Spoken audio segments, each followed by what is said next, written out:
Are you 65 years or older? Good news.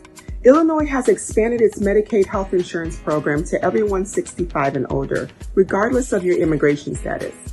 Need help to apply? Contact United African Organization, UAO, WhatsApp, SMS, IL65 to 773-420-8976. It's true. For most people, your health insurance program increases as you grow older. That's why the state of Illinois has expanded its Medicaid health insurance program to everyone 65 and older, regardless of your immigration status. Need help to apply? Contact United African Organization, UAO, WhatsApp, SMS, IL65 to 773-420-8976. If you are 65 years and older, there's one thing we can all agree on. Your health and well-being is important. Whether you are a recent green card holder or retiree, asylee or without paper, you're now eligible for the Illinois Medicaid Health Insurance Program. Need help to apply? Contact United African Organization, WhatsApp, SMS, IL65 to 773-420-8976. Documents needed to apply: your proof of ID, your proof of address, and your proof of income.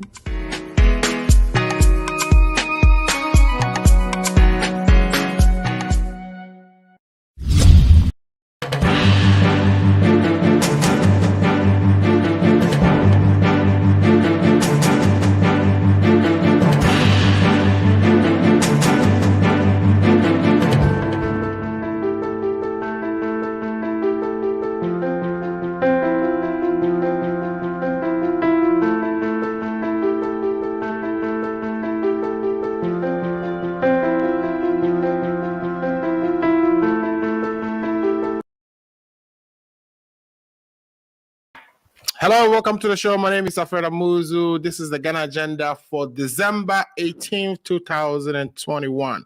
Please, if you're watching, give us a thumbs up or send us a message so that we know you are watching.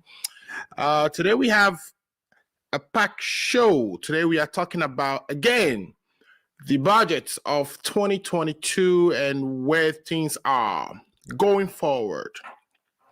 Are we going to see the e-levy pass, etc., etc.? So if you haven't already done so, please share the link so that people who may like this program would also benefit from it. Let me take a quick break so I can set up my audio and video properly. But in the meantime, I'm getting a message that, my guests are getting ready to join the show so we can have this conversation. So 3 things we're talking about today. We're talking about the way forward for the 2022 budget. We've heard so many different things coming from Parliament. We heard Bagbin came back and made his comment. Also, we heard that at the committee level, where the provisions in the appropriation bill itself get discussed. We've heard that in the finance committee that the e-levy bill was not brought for discussion. So a lot of things happen, and we're going to go into the details of all that. Please, if you haven't already done so, share the link so that others can also watch the show and benefit from our discussion. In the meantime, if you have any comments to make on the topics we've tabled for discussion, please send them to me. Topic number 2. So we're discussing the e-levy. That's thing number 1. But topic number 2, it's we heard the president spoke about, COVID in his latest update. And he talked about how when you're traveling to Ghana, anybody traveling to Ghana, especially if you're a Ghanaian citizen and you are not inoculated or you are not vaccinated, that you get your vaccines at the airport. He's also made it clear that anyone traveling to Ghana must have a vaccination card that shows that they have taken either 2 of the Johnson, whatever, whether it's AstraZeneca or Pfizer or etc. And if it is in the case of Johnson & Johnson, that they've taken at least 1 of those single doses. So traveling to Ghana, whether you're going for the Afrochala, which I know a lot of you are interested in. I've seen videos, memes, people say that no matter what happened, keep Ghana off the no travel list so that people can go and enjoy Christmas this year. I know it's a big deal now. Everybody wants to go to Ghana and celebrate Christmas. There's Afuchala. There are so many interesting things going on in our country, and we want to make sure we do it in a safe manner so that nobody gets infected or we minimize the rate of infection. Of course, we know that there's Omicron and we have to be careful. So going to Ghana, just make sure you are vaccinated and go and enjoy the Christmas with your family and friends in a safe manner. That's what the president says.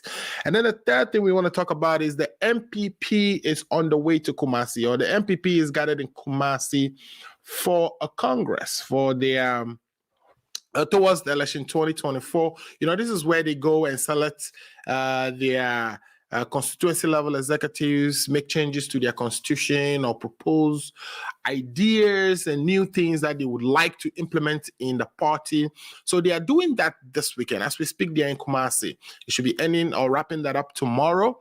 And this is just part of the activities that will lead to them actually going back to select their leaders for the next elections. We are looking up to what is going on in Kumasi, and when the MPP communicators come on the show, I would ask them what exactly is going on, how many proposals we expect to pass, which of them are of interest that they would like to discuss with us.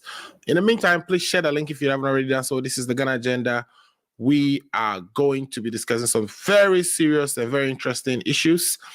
Let your friends, family, people who may like these programs watch it as well by sharing the link. All right, we'll take a quick break. We'll be right back to continue the discussion.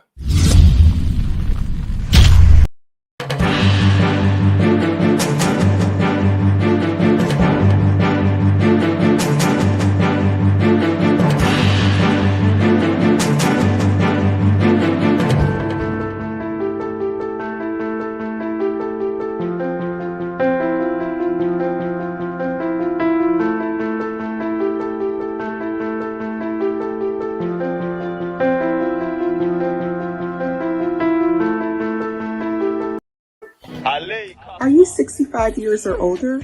Good news. Illinois has expanded its Medicaid health insurance program to everyone 65 and older, regardless of your immigration status. Need help to apply? Contact United African Organization, UAO, WhatsApp, SMS, IL65 to 773-420-8976. It's true. For most people, your health insurance program increases as you grow older. That's why the state of Illinois has expanded its Medicaid health insurance program to everyone 65 and older, regardless of your immigration status. Need help to apply? Contact United African Organization, UAO, WhatsApp, SMS IL65 to 773-420-8976. If you are 65 years and older, there's one thing we can all agree on. Your health and well-being is important. Whether you are a recent green card holder or retiree, asylee or without paper, you're now eligible for the Illinois Medicaid health insurance program. Need help to apply? Contact United African Organization, WhatsApp, SMS IL65 to 773-420-8976. Documents needed to apply: your proof of ID, your proof of address, and your proof of income.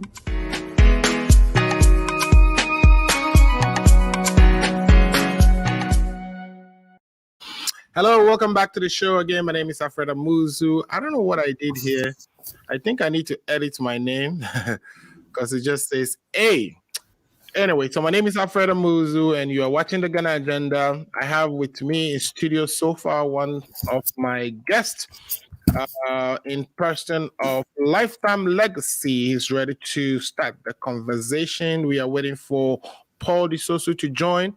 We would also be joined by Efa Amayao, Dr. Atto Komina, if we are lucky, and Daniel Ampasa of the MPP. So far, it's a message from what is that? Madeleine Haynes says VOIFY. I don't know what that means, but I don't know if it means that you cannot hear me, but I'm sure you can hear me. So far, nobody says anything, which is good. But let me go into the studio and bring Lifetime Legacy so we can start the conversation. Again, the topics we table for today's discussions are three very unique issues that we are currently pondering over as a nation. What I mean by that is the budgets, which is the 2022 budget and some of the provisions in it. We know that there are certain demands that have been placed on the table for the government to amend. We know that the Speaker of Parliament, who's on leave for medicals, has since returned and made comments about way forward, proposed two things, and we'll discuss those two things to see what that way forward would be for this bill. And some of the things contained in it, especially the e-levy, which is the one that is the pain of everybody or everybody's talking about. And then we'll talk about the COVID updates that we heard from the president. All right, thanks for that music. So we hear from the president on the COVID updates and some of the policy procedures, policy proposal that he is putting out there for travelers into Ghana and for even Ghanaian citizens. The issue of mandatory inoculation or mandatory vaccination and how far that would be carried on, how much vaccinations or vaccines we have in the country, etc., etc. So we'll talk about that. And then the last thing I want us to talk about is the MPP, Congress or the MPP embarking on their party Congress currently in Kumasi and some of the things we expect to come out of that. Lifetime Legacy, welcome to the show. Thank you. It's been a while. We haven't seen you for a couple of weeks. Yeah, it's true. I've been busy for engaging in some personal stuff, work, academic works, and trying to put things in order before we enter into the new year. So that took part of my time for some time now. Okay. But I've been monitoring activities from afar. Great. And I'm still a member of the family. Thank you so much. So we have a message from one of our ardent viewers. Nana Otunfo says, I'm Nana Otunfo watching you live from Ghana, Accra. Thanks for watching, Nana Otunfo. Please share the link so others can also view us. We know this program is growing from strength to strength, and it's all because of people like you who would, dedicate your time to watch us week by week. We really, really, really appreciate it, Nana. So, Lifetime. Last week, I know you probably watched us, even though you were not part of us. We talked about use cases from other countries and how a place like, Malawi, after proposing their version of e-levy, realized agitations and the concerns and sentiments registered by their parliamentarians and citizens, and decided to scrap it altogether completely. Cote d'Ivoire, we know, had their version altered, where the tax is actually going to the telcos instead of to the people. So they've increased tax on the charges that the telcos would take up by 7.5% instead of a direct charge on transactions between people to people, like P2P, what they call P2P, person-to-person transactions. Now, I've also seen something yesterday from the Ghana Telecom Chambers of Commerce, right? Yeah. Communications Chambers of Commerce, saying that MTN, which is one of the telcos, and Airtel came together to suggest a decrease of 25% in their transaction charges as a way of stomaching or helping people lessen the impacts of the e-levy as it comes to implementation. So my question is, it does appear that even the telcos can do better. Even the telcos, they can actually reduce their prices, because if they can, come, deliberate, and realize that, it is possible for them to reduce their prices by 25%.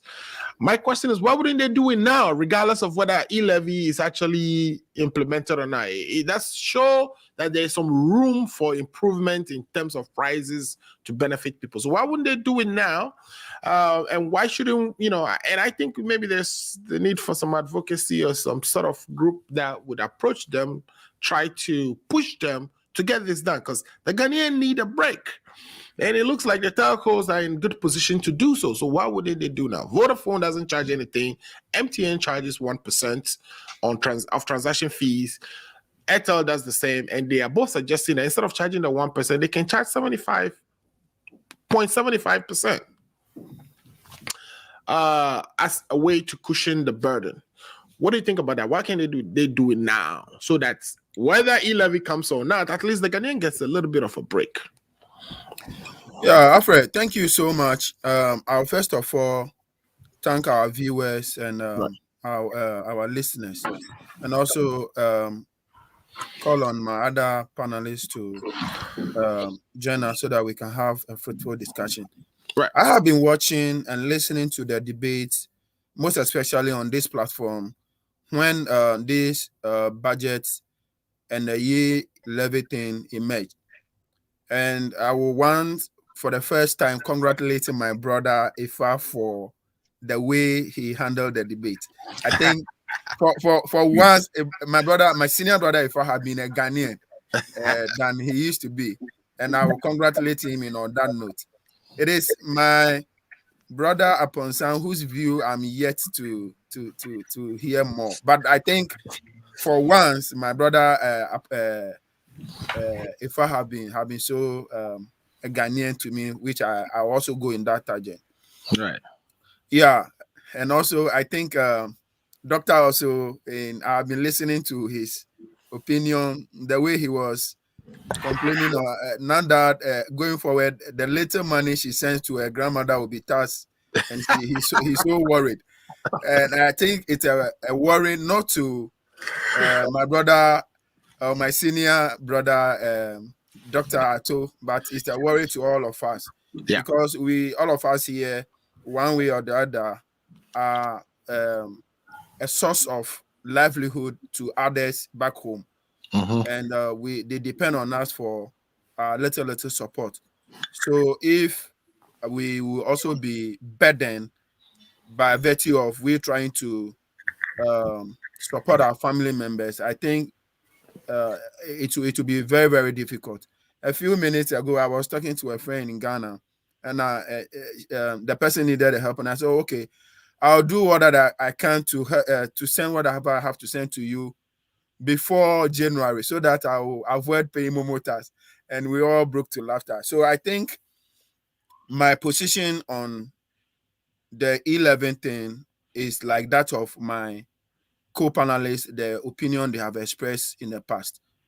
To borrow my senior brother's word, this is a lazy man approach. Even though I believe in taxation, I think the government have a way they could get people who are not paying tax on board than going into this tangent. When you look at our economy, for instance, the government is making so much revenue when it comes to fuel. And that is one way to get everybody on board who is not paying tax to pay tax. And for me, that alone should be enough, rather than going into this tangent of trying to tax people. I, as somebody who have lived in a situation of unemployment before, where whilst I was in Ghana, to depend on friends or relatives, sometimes it gets to a situation where you only need something little to turn around for a day or two. Okay. And if you have a friend, you tell the friend, "Oh, Charlie, today, as we normally say in our local dialect." And the person will say, "Oh, then let me momo some 100 cedis for you." So if this will be taxed, by the time the money gets to you, the value of it's gone. You get it? So as somebody who had left Ghana not quite long and experienced how the true situation is in Ghana, taxing this will be very, very, very, very bad. Sometimes you realize that in order to comfort the person at the receiving end, you end up, if you are to send 100 Ghana to the person, you end up adding 2 cedis to it so that the person will, at the end of the day, still get the 100 Ghana. Right. So at the end of the day, it is not the sender, it is not the receiver who is paying the cost. You get it? Because at the end of the day, your ultimate objective is to allow the person at the receiving end gets the 100 Ghana. So in order for the person to get the 100 Ghana, you, the sender, end up bearing the cost. So what they are saying that the sender does not bear a cost or is not going to. I have listened to the bill so far, and for me, I think the government should go back again, look at it again. I am of a firm opinion that yes, there should be a tax, but there's a way it can be done without doing the distance. And already the telcos are paying some contributions to the government from the revenue they are making from what do you call it, the transaction. They are paying some revenue to the government. If I will be more enthused if the government would rather appeal to those telcos to increase the margin that they are currently giving the government and then leave it the way it is. Because at the end of the day, if you look at 1.75 plus already what the telcos are charging, by the time you finish, whether they maintain the 25% they are promising to reduce, or they maintain it, at the end of the day, you realize that you are going to pay approximately 2% of every transaction. When you add already the existing charge plus what the government is trying to introduce, when you even sum up the two, it will be more than 2% of what the transaction is going to be. So it is not something that anybody will should take it so lightly. I sit here, if I want to send money to people home, I only deposit the money into my account back home from here and then begin the distribution. So it clearly indicates that if that bill is passed, every transaction that I will do, or payment that I'll do, or offer that I'll do, or gesture that I'll do to somebody, I'll have to pay something on it. And when that happens, I'll be dragging my feet to be willing to helping others. And one thing I have also noticed is that the people who are going to be at the pinch of this, if it is implemented, are not the rich. Because, for instance, as I sit here, I am taking a plan B. Should that bill pass, how do I navigate getting my transaction done in Ghana whilst avoiding that tax? Right. So okay. I'm trying to get back my checkbook, write my checks, send the checks back home. So whoever I am trying to give offer, I only tell the person to take the check. So at the end of the day, I have found a way of avoiding that tax. All that I'll do is, if somebody is living here to Ghana, I give something, the person change it, it goes into my account, I issue check. So at the end of the day, the ultimate aim of the government taking money from me will be avoided. I don't know if I'm making sense. Because when you look at last year or this year, for instance, I have used my account to done a transaction more than 1 billion. You get it? So now that I know that I'll be taxed from that money, I am finding a way around. And it is not applicable to me alone. Everybody who is in a position to do like I have said right now will begin to think a way out of this. The poor who would depend on a friend or a relative for 100 cedis or 150 cedis will be the person who will be burdened. Okay. So at the end of the day, I don't think the ultimate aim will be achieved. Amount of to draw my cutting down my point, amount of transaction that took place between 2020 and 2021, for which it's making the government thinks that there's so much traffic on that area, and for that matter, they want to tax. It's because of COVID. People will begin to coil back into their shell, and that money will never be realized.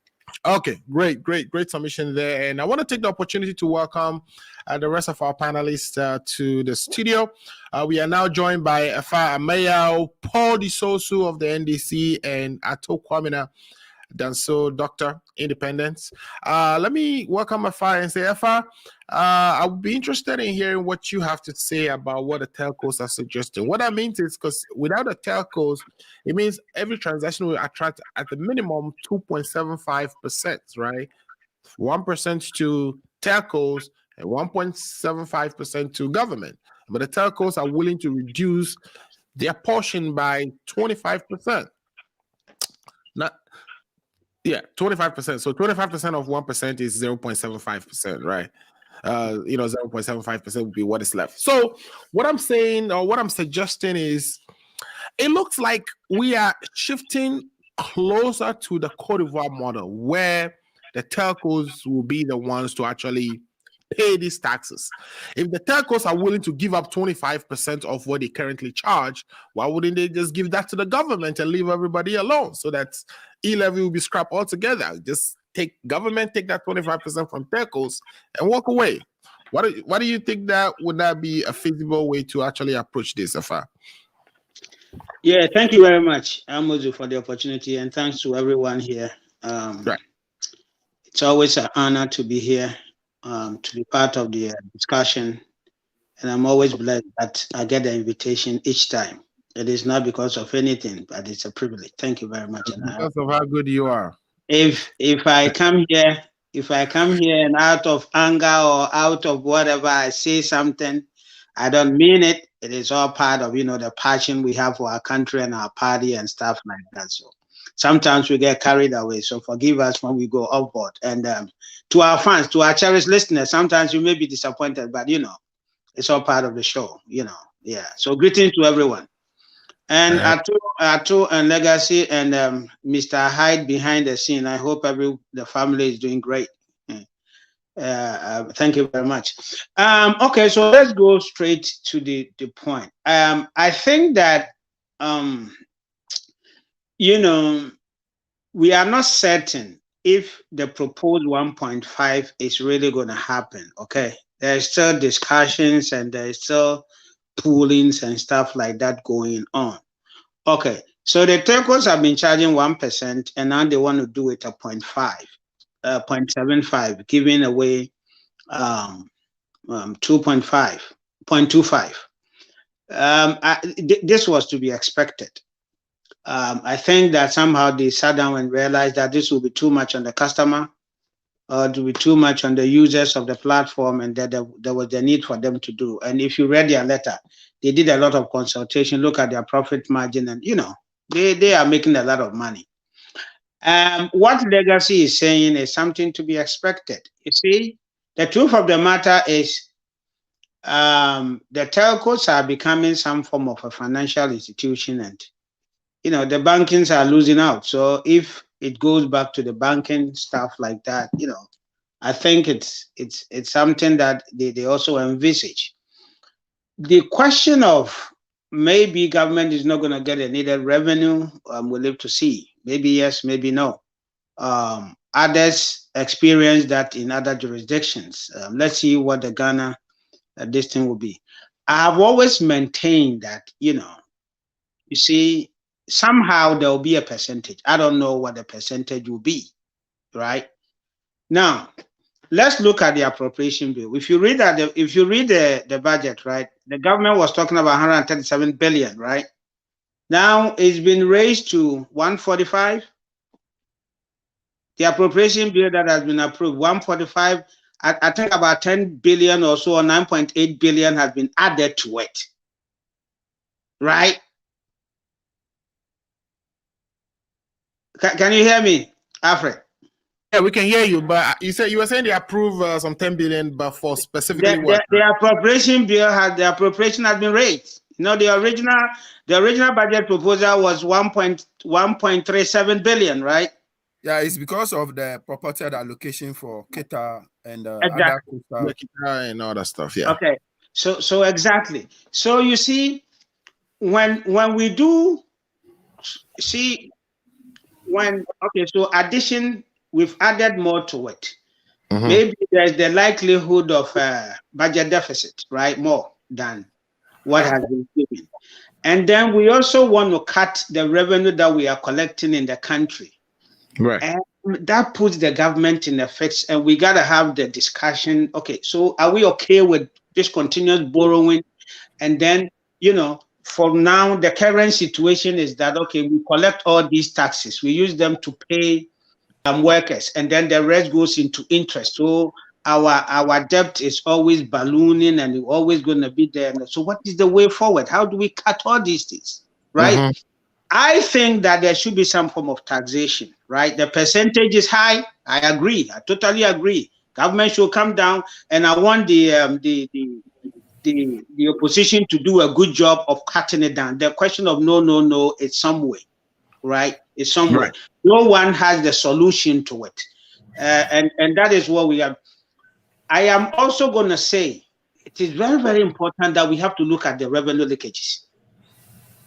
You see, if all these things that we are doing, if we are just going to play politics with, okay, so government said they spent 127 billion on this, they spend this on that, without looking into efficiency and stuff like that. You see, we're going to get these bills next year. Is going to come.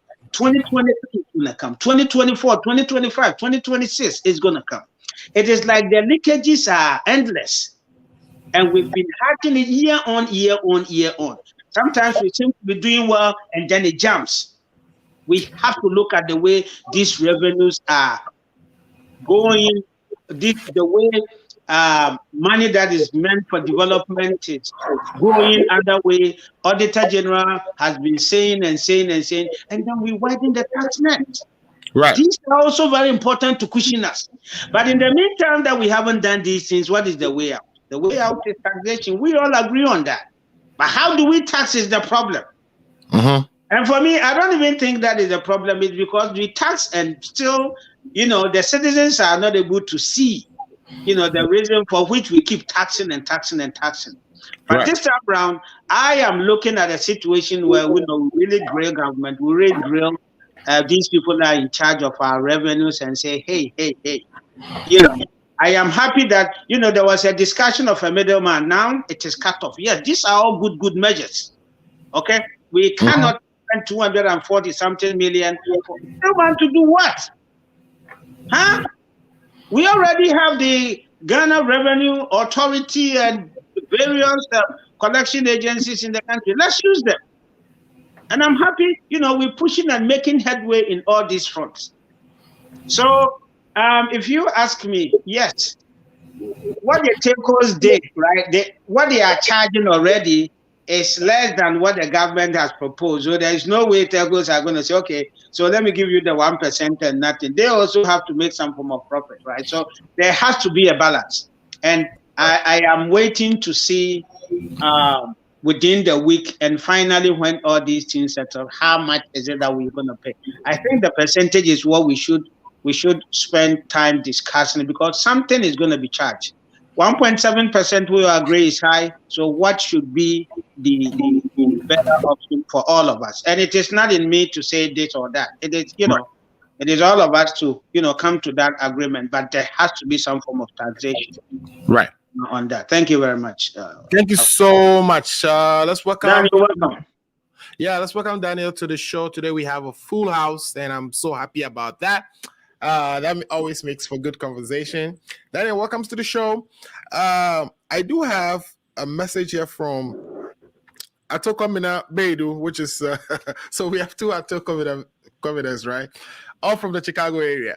Atokomina is asking Mr. Muzu, what percentage of fees are charged on mobile transactions in Cote d'Ivoire by the telcos there? So I did some little digging, and what I found is the telcos charge 0.95% service charge in Ivory Coast, and that was the amount that was increased by 7.5% by the government in order to cover for the e-levy. So that it's what I'm able to find online by Googling. All right. So basically, what you are saying is that FI is that we need to kind of close the leakages, and at the same time, while we still thinking about the e-levy, we should worry about what percentages we should charge that would make it effective, etc., etc. Thanks for that submission.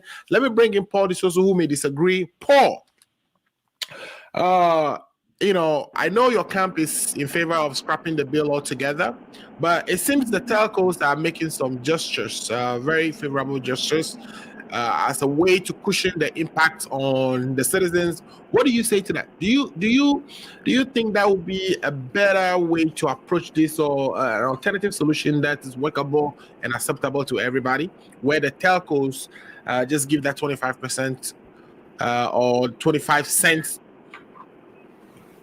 for every dollar to the government instead of the government charging the citizens? Well, thank you very much. Can you hear me, please? Yes, we can hear you, Paul. Go ahead. Thank you very much, and I'm happy to be on the show. And I'm on the road, but I'll be joining via video in the next 15 to 20 minutes. But I'll make my earlier submissions on this issue. Look. Yeah. Let us call a spade, okay? Mm-hmm. No country can develop without the government going for or asking its citizens to support in the small way they can by paying their taxes. Right. That is how every country is built upon. The issue that we are talking about, the issues that we are raising about this e-levy, and apart from the e-levy, the 15% tax on all government, activities or operations or fees is this. As we speak, Mr. Muzo, mm-hmm.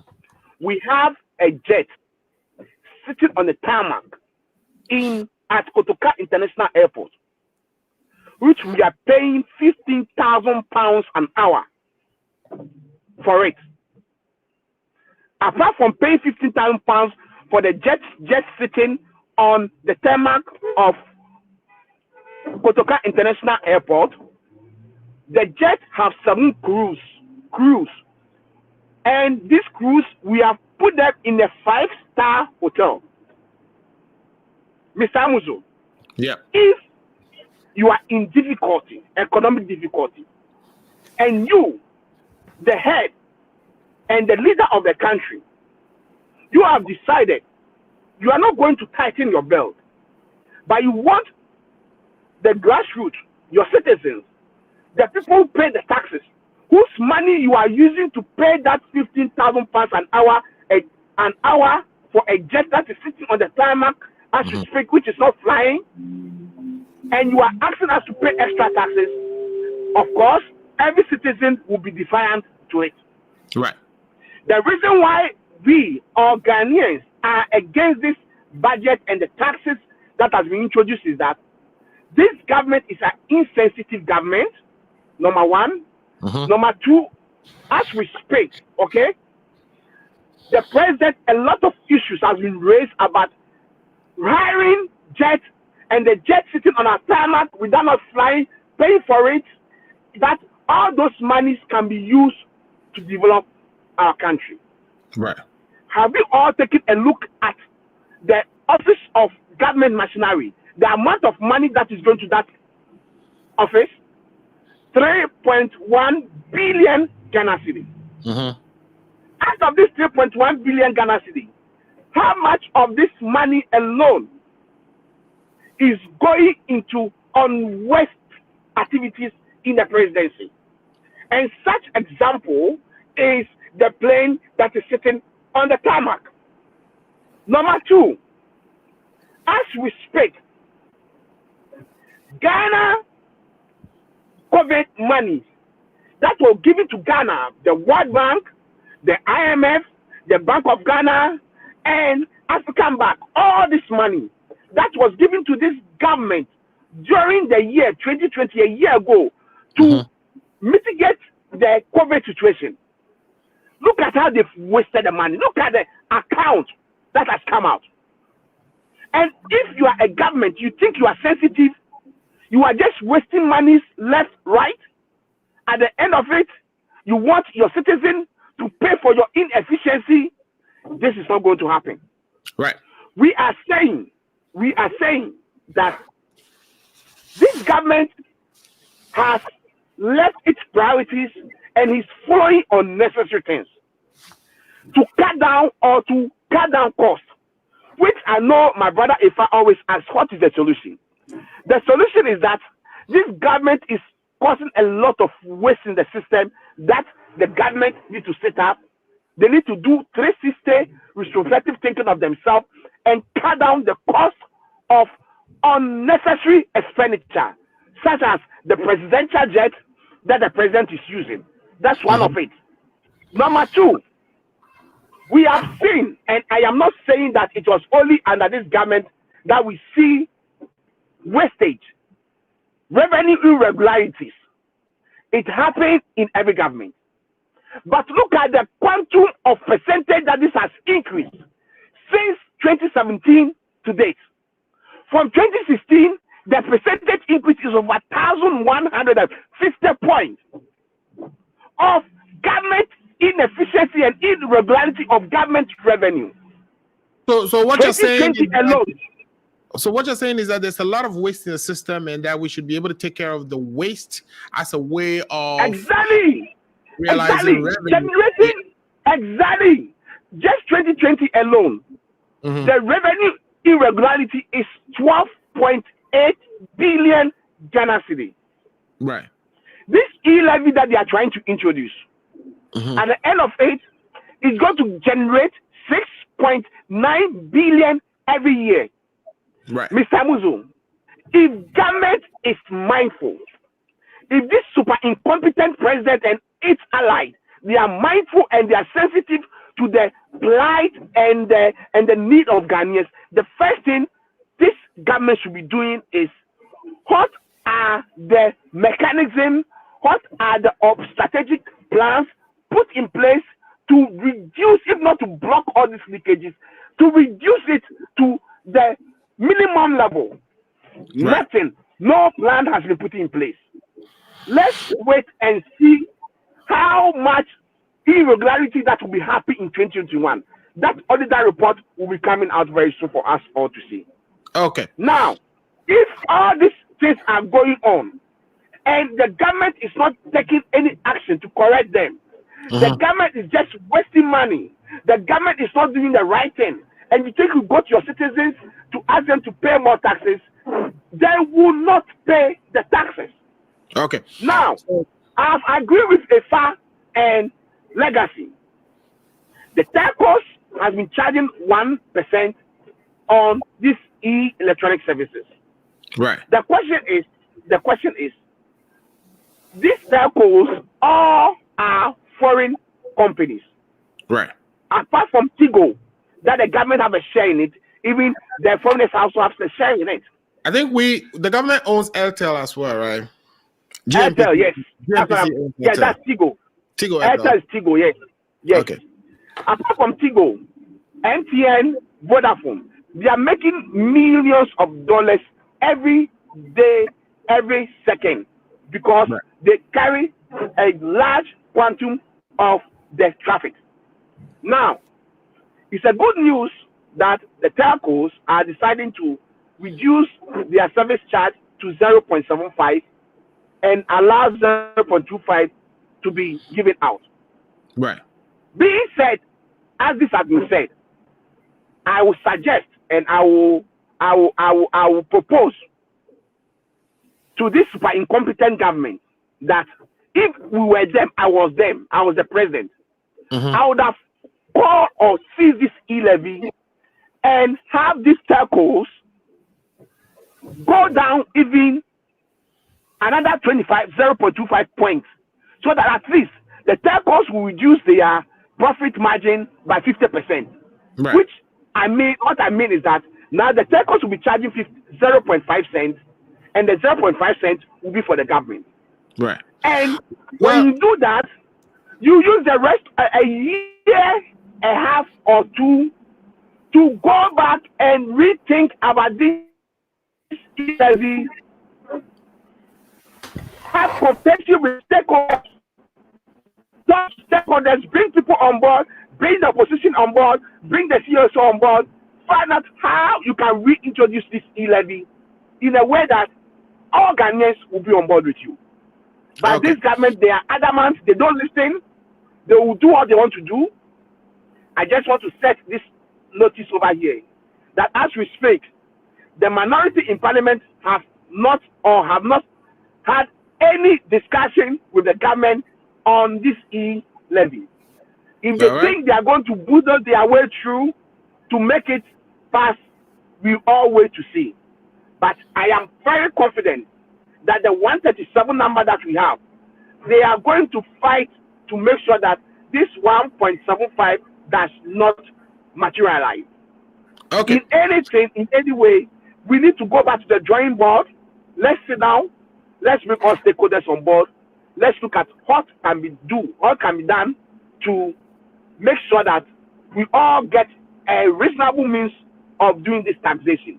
And I am happy that if I admitted on this show some few minutes ago that he is happy that the middleman has been cut off. These were the issues we're raising, and some of their communicators who think they know it all will not be ready to admit it. But if it's one person that I like so much, anytime that something is wrong, he comes to admit it, and he has admitted this afternoon that 242 million cedis that will be paid to an entity to collect these taxes has been taken out. It is due to some of the noise that we have all made.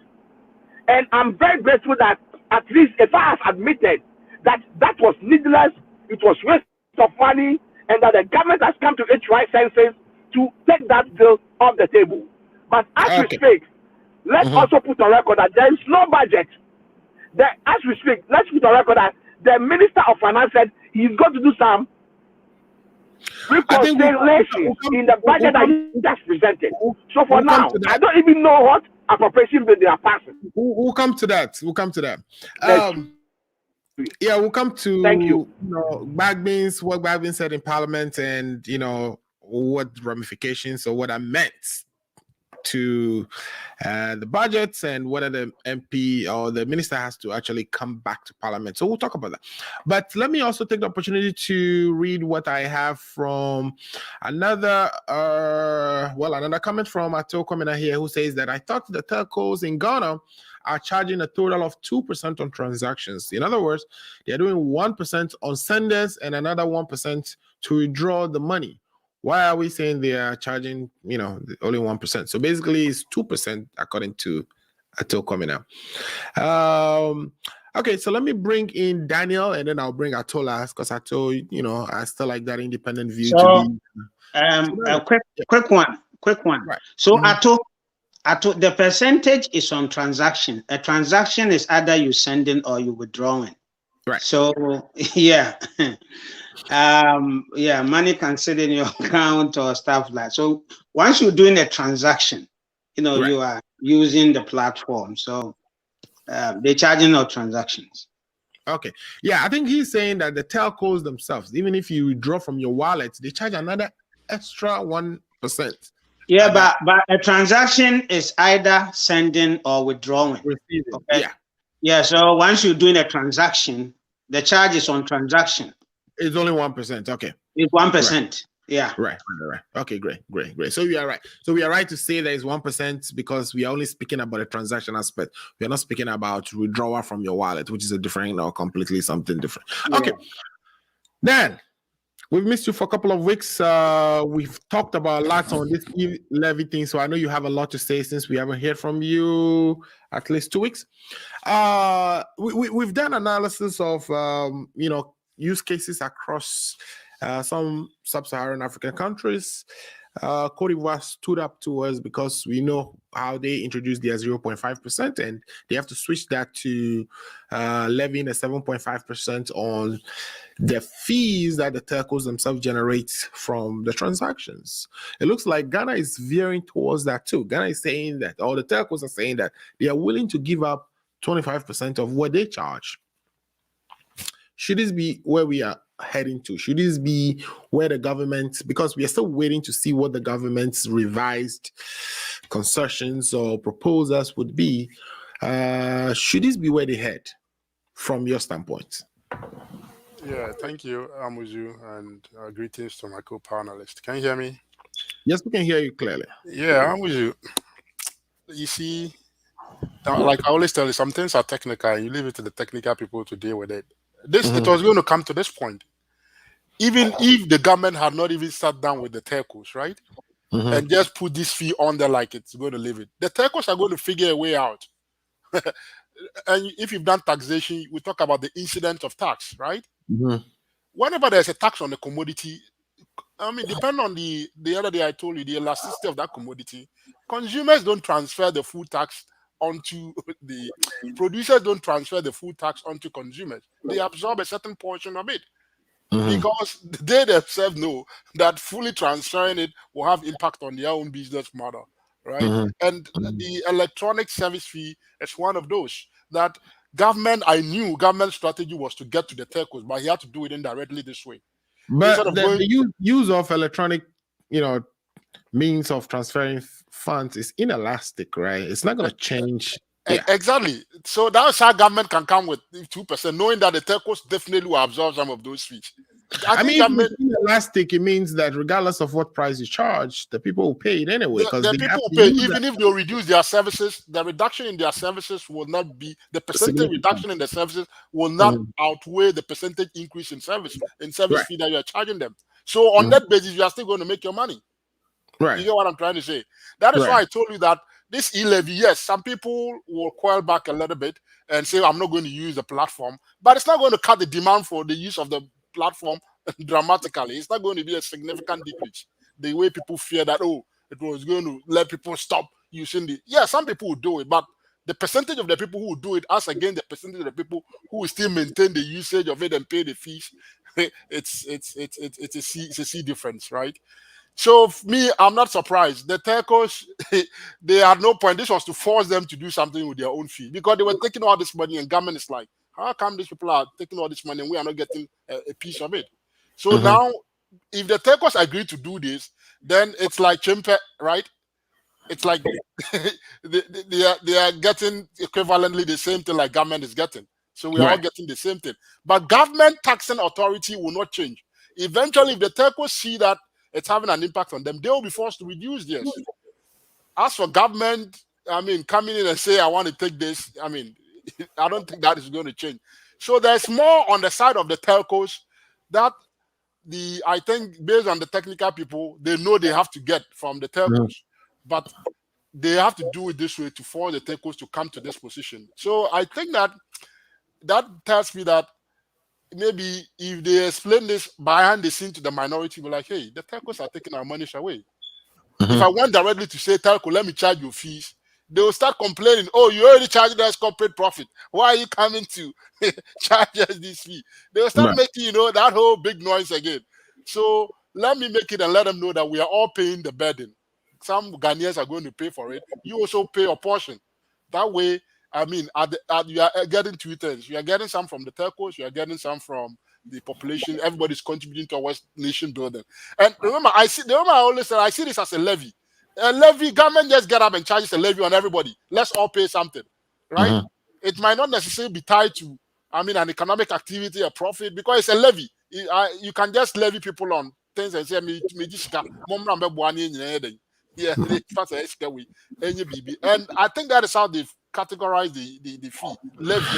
Yeah, but this one, I mean, and even just to kind of stretch that point a little bit, to make it more accountable, they earmark it towards specific things, right? For instance, the Youth Start has been one of them, and etc. So that it's easier to trace where that money is going and what exactly the money is doing. Even though we've had, other ones like the ESLA that was earmarked and few other levies that were earmarked, sometimes we know what happens to how they get used. So finish your point. To wrap up on the point about the 241, I, for instance, I mean, that's why I'm saying something when you're communicating, you need to be specific. Otherwise, you shoot yourself in. I mean, you shoot yourself in your own, attempt to try to play propaganda.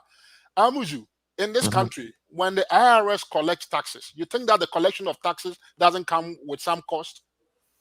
Currently, the Build Back Better plan that Congress passed, they are increasing the IRS budget to be able to audit the high earning income bracket people. Because oftentimes, when the IRS do is that they audit the low income bracket people.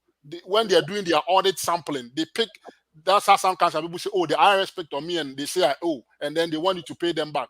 That process requires you employing people. It requires you, having many hands on there, and it's cost. Administering the tax doesn't come cheap. Some costs might be relatively cheaper than others. But if you're going to administer a new tax like e-levy, even without e-levy, you think that GRA does not incur any cost collecting all the other taxes that they collect? They do. So the GRA expense, when they are drawing their budget, they will have those items as part of their budget because it's going to cost them money to collect all this revenue or monitor them or provide assurance to government. Right. And then somebody comes and tells you that, oh, e-levy alone is going to cost 241. And then you go out there and look at the item, the budget item based on the person's own reference. And the budget item doesn't say 241 is only for e-levy.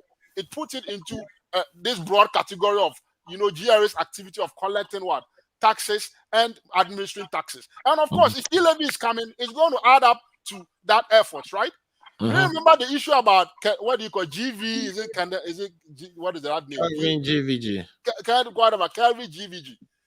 You know Kelvin GVG's role in monitoring the taxes that they, when we make international call, there's a tax on it. Do you know that? Right. GVG Kelvin role was to provide assurance services to government that what the telco said they are collecting from those taxes actually what they are reporting to you. Otherwise, if there's no control mechanism to check whether the telcos are reporting something, they can come and report anything to you, the government. How will you know that? So that was the role of GVG, providing assurance services to government. So you see that every tax collection, there have to be these other things that come with it to ensure that your tax compliance is working, to ensure that the means of collecting it is working. And e-levy, from the way I say it, if already the telcos are collecting, what do you call it? Their 2%, then that same method, government will have to also monitor and see that, okay, if you are collecting your 2%, 1.75%, I should also be able to monitor whether you are collecting that for me. But the telcos already have a means of collecting their They are 2%, right? So I probably think it is going to be the same means that they are going to use to collect government whatever. But in this case, GRA is going to make sure that they go after them and collect those money. So the additional cost of collecting the e-levy can never be 241 million. Because so that would be less. 41 really, it's total. Exactly my point. So that's why I'm saying that if people are communicating and people don't take care, you just come and throw things out there and think that, oh, because you said it, that is it. Some of us, me, based on my professional understanding of how these things work, I will challenge you. Right. And so now, if the telcos have agreed they might collect it for government for free, and government says I'm taking it off, that doesn't mean that the GRA will not incur costs in ensuring tax compliance. In this case, if telco says they'll collect the e-levy for free and the government is taking the whole, I don't know about that. I haven't heard about that. That is why I don't know why they are saying that item is taken off. Because if it's taken off, are you telling me that the GRA is going to collect government taxes without incurring any cost? Why is that budget item? If it is taken off, then perhaps it meant the entire 241 was just for the e-levy, because the government wouldn't just. The finance minister didn't say that. Based on the article that was shared on the platform, when you read it, the finance minister was categorical. He never said that. So this is the finance minister explaining that position to her. So I'm still at a loss. Why somebody will tell me it's scrap? If it's scrap, what cost is the GRA going to incur in administering tax compliance? When you finish, you also have to do. You should make some calls to your people and figure that out. Right? That is what I'm saying. That's why I don't like propaganda. I want to deal with facts. Because will it make sense to you from a business perspective? Just the way I explain how taxes are administered. Scrap the whole GRA. Exactly. So why is that item, that GRA item, that says that if they are going to collect this tax, we know tax collection doesn't come cheap. It's not free. But it's interesting that your own people are proposing and taking back out. So I don't know what the discussion. That is what I'm saying. There might be more to this. But I'm only explaining to you for you to assess. You can also make your own assessment based on what I'm saying and tell me if it doesn't make sense or not. But for me, I'm still not convinced that it's been taken out. I don't know if it's also the propaganda they are playing. It definitely has to be somewhere. Right. You cannot tell me it's been taken out. But what I knew before is that the 241 was not just for e-levy. The e-levy was inclusive. It was for all that big, So if somebody can tell me only e-levy, you are going to charge that amount, I will say that is madness. That cannot be. You know what I'm trying to say? That 241 is something we should follow up on. Yeah, we should understand where that budget item. So the GRA definitely, apart from e-levy, GRA has been collecting taxes, right? They collect some other taxes. It costs them money to do that. Where is that budget item? You get what I'm trying to say? So I want to think through if the telcos can collect this for free for them and e-levy doesn't have to come with additional cost of collection from government, hooray! That is good news for government, right? You save money out there. But surveillance, who is going to do surveillance? Just like GV, Kennedy was doing surveillance. Who is going to do that for government? GRE, maybe. I don't know. But probably they have discussed this through with them and they know how this is going to be administered and collected.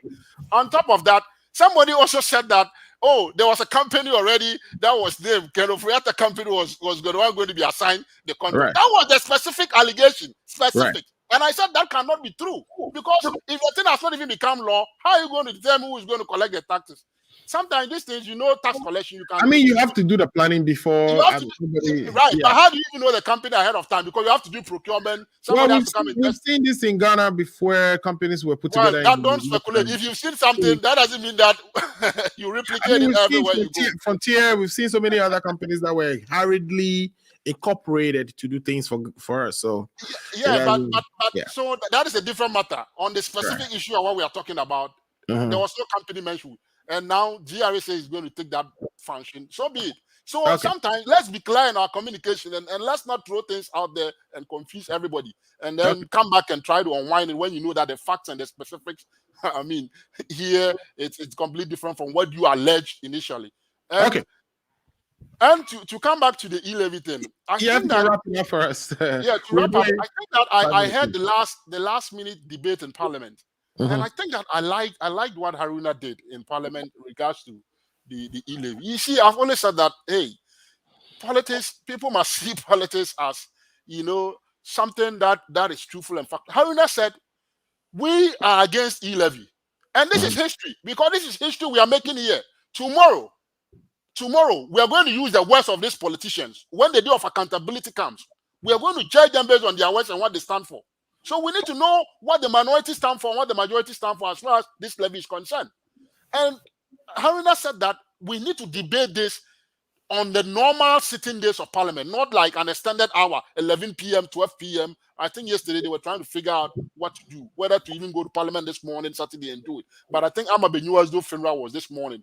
So Haruna said there's no way the NDC can go and, come back tomorrow, which is today, to debate the e-levy because they have to attend Amabenua's funeral and some other members too on Saturday have other commitment. But Monday, Tuesday, he want them to come back to the floor the normal time that Parliament says, which is around 10 a.m. or 11 p.m., debate it fully and let the minority have their say, the majority will have their say. At the end of the day, the Ghanaians will know what the majority stand for, what the minority stand for. And if it has to be subject to a vote, they will vote. And definitely, if it is going to be subject to a vote, you think the MPP will lose out. They are going to win. So they will have their way. But you cannot tell me that if I'm a minority government, I will dictate to government how government must administer, the country and force a policy on them. No. You have to debate your position, let the Ghanaians know, and then after, if they refuse to listen to you, take that to the electorate, tell the electorate that I told you these guys are not good, and let the electorate decide on the government. That is the politics of it.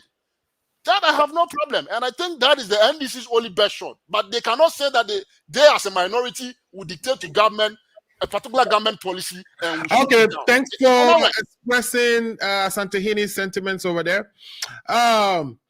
Let me take this to. But before Santahini made that, Kakape had made the same argument. Well, Kakape may be talking directly to the Santahini, so Kakape had made the same argument. Santahini got it from. Santahini probably got it from Kakape. All right, so let's take thanks for those submissions, though. I really appreciate them. Let's take Commandant Danso, Dr. Commandant Danso. Ato, you are neutral, so I expect some good information from you. The telcos are saying they want to help. What do you think about that? Should they be fully actually just taking this thing on, and so that the people can go about? Because we really need a digital sort of platforms to support this digital agenda or digitization agenda that we are embarking on. So what do you say to that? So before I start, for the first time, I've seen that my brother Paul and Ifa have been on the same page. Right. I don't know because today is the last Saturday. We're talking about today, not the last Saturday, but for the first time, I've not seen Paul talk about Foriata with his company making $240 million. And that is a fact. That is a fact. All this there are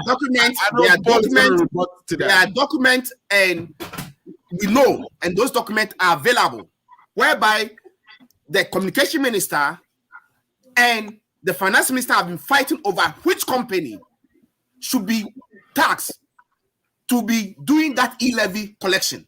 Right. So, Paul, that is not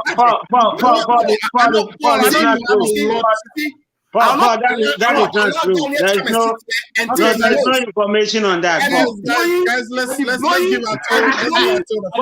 there's no information on that. No, that's not. Paul, I know you're going to come submission. Paul, you're going to come. I know you've heard a lot and you have to respond to a whole lot of things. Let me give you the two companies. Let me respond to. Okay. So why don't you hold that, and then when you come back, let Ato finish so you can respond to all this. I just want to serve a notice that I will not allow Daniel to come and sit here and be referring to the minority and be using words that are not palatable. Can deal with him equally in that level. I'll get you to respond to that. He should be mindful of his words, the way he describes the minority people, the way he talks about the minority and the opposition. He should be very mindful of his way. He is not knowledgeable than anybody over here. He's not wise than anybody over here. And he should not think he's a professional than anybody over here. Okay. So when he's talking, he should put that respect and know that we are here to have a discourse, not for him to be trying to disrespect the minority. You over here sitting here, in the minority, who are you better than? Paul. What are the names? What are the names of the minority team? Who are you better than? Hold on to that. But seriously, I did not see any disrespect in Daniel's discussion. Okay, guys. You don't hear him saying that the minority, they should know what they should do. They should not. They don't think for them. But Paul. That is a fair comment, Paul. That's a fair comment. Bullshit over here. Excuse my language. Paul, we also call the president incompetent all the time. So the president, we call the president incompetent all the time. I agree to that. I have said it on this show. But you can't call the president incompetent in that aspect. For Daniel to be rubbishing the whole minority, thinking he knows better than the minority, I will not sit here and allow him to denigrate my minority members in parliament. It is not going to happen on this show. Read my lips. It's not going to happen. So far as I'm part of this show. Thank you. All right. Okay, cool. All right. Well, we are sorry about that. That kind of got a little heated. But let's bring in Ato. You will definitely calm the nerves down. So go ahead with your submission, Ato. Yeah, I thought for the first time we had some consensus and it turned out to be oxymoron, but okay, it's fine. I mean, I am not happy with the telcos taking that cut. Right. Because you know what's going to happen? We're going to push that to the consumers. Well, like we said in Cote d'Ivoire, right? The government specifically asked them not to push it to the consumers. So they would find a way. And I am actually very surprised that telcos have turned into anti-sectors, that we are not demanding accountability in regards to quality service delivery. Like I said last week, you can call somebody right now will tell you that the number you called is unavailable. Mm-hmm. Try and send money, it goes through all the time. So how are we making sure that we're getting better quality delivery in terms of telecommunication in Ghana? Right. So I thought at least the government would patch this with better service delivery. So that if you want to be part of Momo, then you're supposed to provide quality service to Ghanaians, because Ghanaians are still suffering. Right. I don't think if you go to you go to the UK where they have similar servicing in the UK, they have poor services. But right now we have turned the telcos into money-making business, into banks. Yes. And they, like I said, they like Daniel said, they know they were making so much money and they'll lose. It's better they take a cut. So I wish the government, this government, and all other governments would make sure that the telcos are not just turning into banks, right? But they would do the right thing that they were intended to do. I am really surprised that all of a sudden the telcos have turned into money-making business through mobile money. No better services in Ghana. Like I said, you can try to call people for hours, and you will not reach them. So what is government doing about that? And I agree with that, Daniel, in regards to the amount. The amount that you cannot just say that if you're making 8 billion, our budget for collecting the revenue will be the same. Right. It would never be the same. So I'm actually very surprised that government is getting rid of that. So where would they get the money to collect? But the government itself is the one giving the missing the missed signals, right? You charge in one moment, you budget for 241. In another, you scrapping it. You're telling the people that maybe they are correcting the allegation. Yeah. So And also, I agree with Paul in the sense that we have to cut the wastage, because then we cannot. Sorry, I have to inject in. Right. Can I come in? I think when you look at the way hurriedly that particular money was taken out, from where I sit, without mischievous mind, I think the government is just doing it just to calm nerves and find a way of introducing it in another time, because there is no way such a magnitude of money in terms of generating revenue will go without working towards it. Okay, let's get I thought to land so that we can switch, to a different question. So just 2 minutes. We all agree that because of COVID, we have, even in America, we have to find a way to collect taxes. The e-levy is one of them. Although we all here agree that 1.75 is huge, the government will have to come up with, say, a percentage. That I would agree. I mean, with the cutting of wastage, I think I'll just throw that back to Paul, that we have members in parliament who were taking double salaries. the minority leader in I thought you're supposed to be neutral. You're supposed to be neutral. Yeah, I'm just. But he said that. I'm just, because today IFA has admitted that you have to cut the wastage. IFA had made some submissions to that, but Paul is the only one talking about cutting wastage. That we have members in parliament making double salaries that we can't even talk about right now because we're talking about. But we also say we have a plane on the tarmac. That's true. I agree. Like I said, we have to cut. And the pilots are being put in 5-star hotel each day. Yes, we are. Can Dr. tell us which members are making double salary in Parliament? Can he tell us? I think he's referring to before. Remember, when. I think that was 2016. It has happened in MPP. It has happened in NDC. I'm not saying about. I agree. They should take all of them to court. Whoever has taken double salary, they should take the person on and take the money from the person. But because we are being selective, we're just talking about the president's. I am telling you, it happened. Oche or Mensa Bosu is on record taking double salary. There are some members of the MPP also on record. So when you are saying it, be open and let it be. I mean, yes, that's what I'm saying. I agree with you that we have to cut cost. And I'm saying for the first time, you have come up with ideas. Right. The last time we were only talking about the finance minister and the president, but I'm saying that I admit that today you've come up with ideas, including cutting those wastage, and it includes members of parliament, including the Haruna, taking double salary. So as Ghanaians, we have to also talk about all these things. And Chair Osei was also taking double salary. So double salary will be.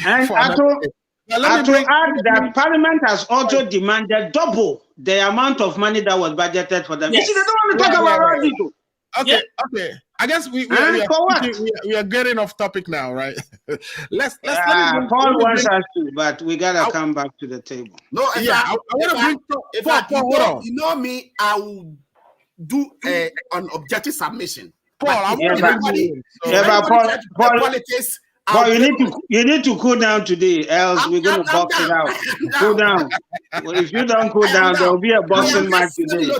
I'm just saying that I'm going to be objective, but because your heat is affecting all of us. If anybody tries to play politics, I'll play politics. That is no one is playing politics here, man. Okay. All right. Okay, so let's bring Paul back. Paul, yes.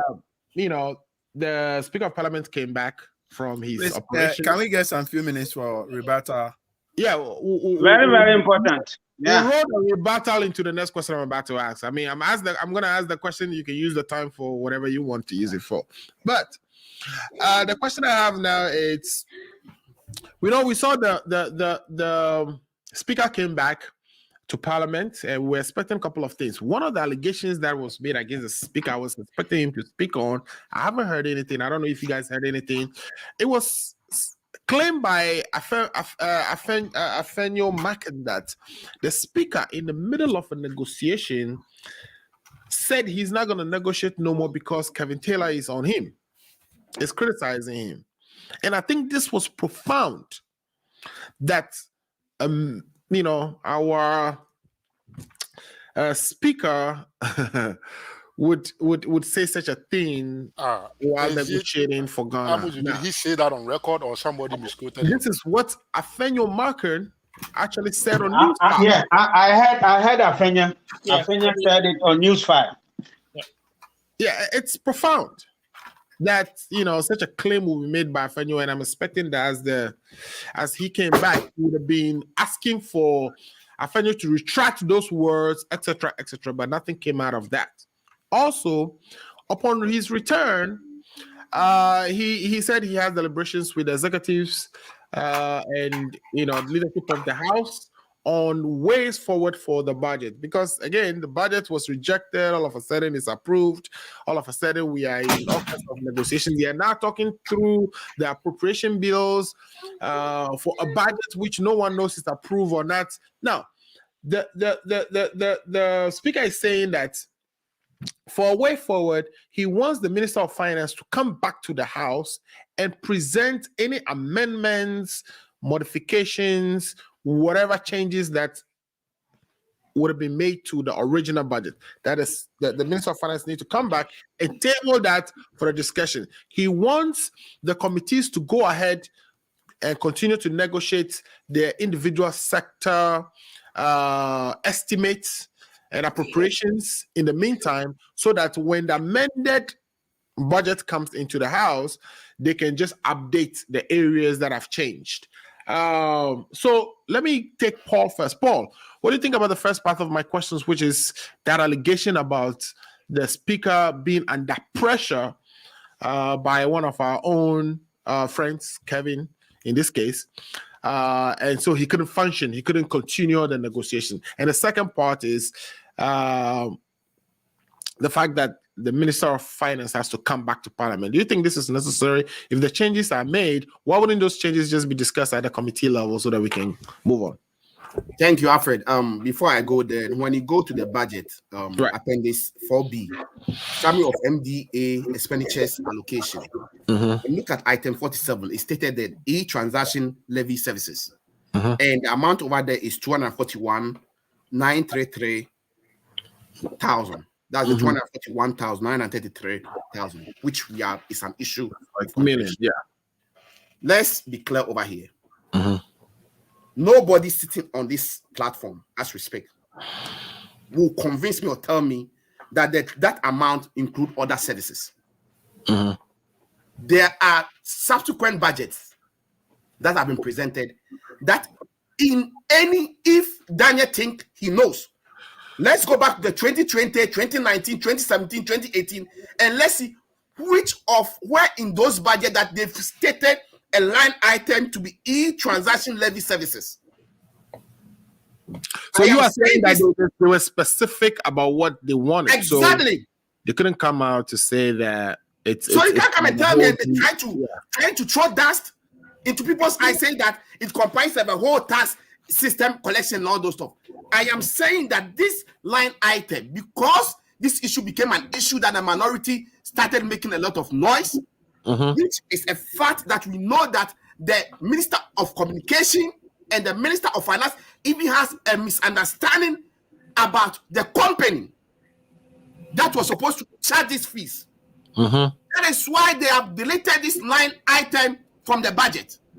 The Minister of Communication was insisting that GVG, which is the company that now works with National Communication Authority to monitor all the transactions between the telcos.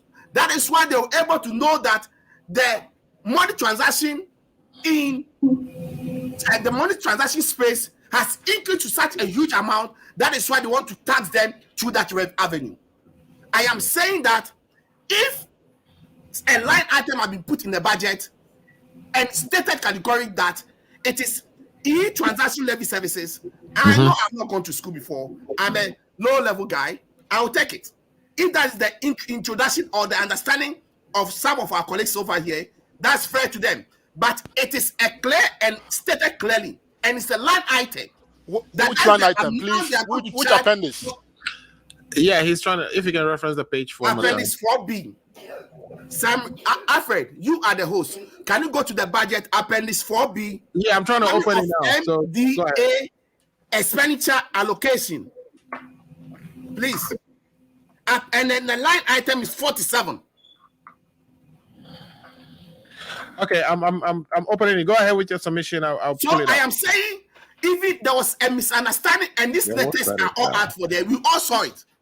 Let me make it clear to Daniel over here this afternoon that as much as when we were in government and they in opposition, they were getting all sensitive information. It's the same thing that is happening in this administration, and it's going to happen in every administration. Because the people who work in those ministries, it's not all of them who support your government. It's a fact, and it's a non-fact that the Minister of Communication and the Minister of Finance have had a total disagreement about who should be charging this, e-levy.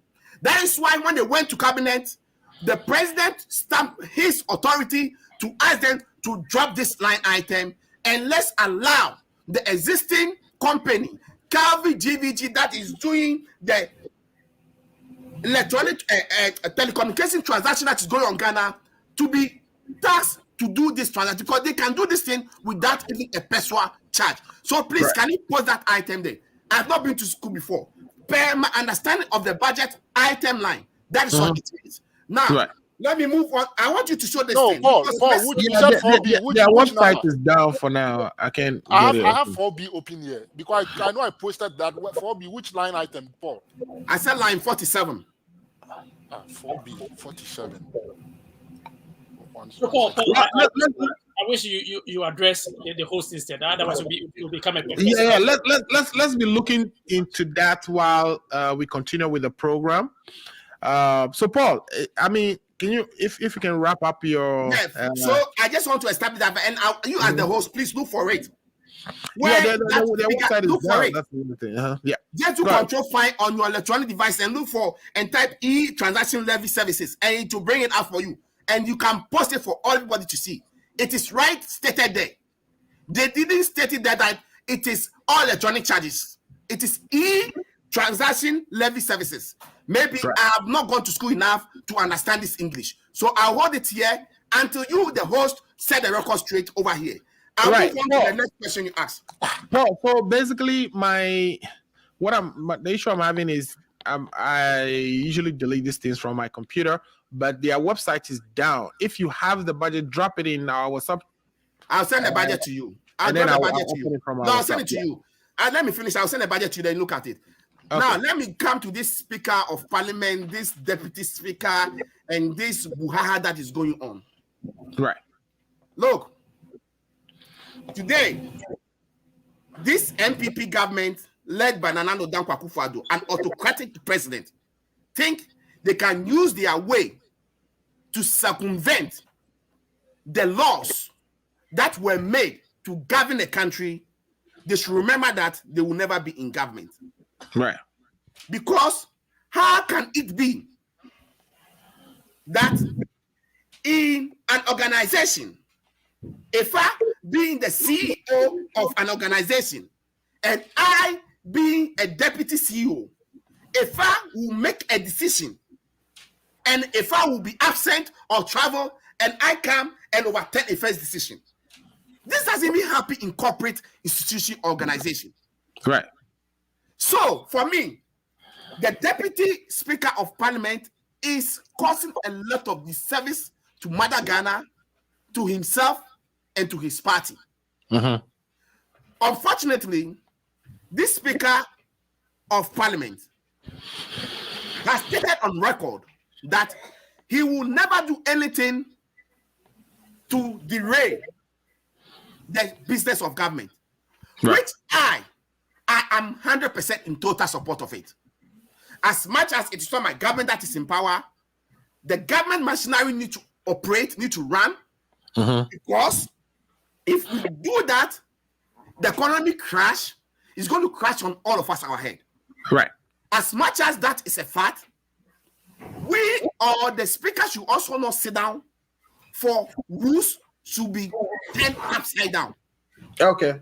I was expecting the speaker after coming and after giving his opinion about what has happened and stating, laws upon laws, citing, examples that has happened in Parliament. I was expecting him to make a categorical statement saying that, therefore, whatever decision he held still hold.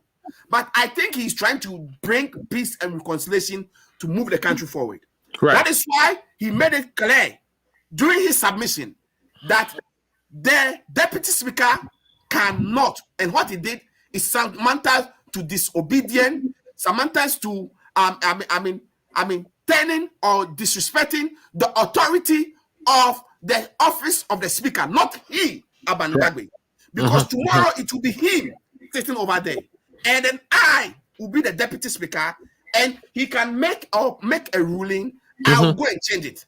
And I think the MPP folks over here, they think it's good and it's something in their interest, so they will support it.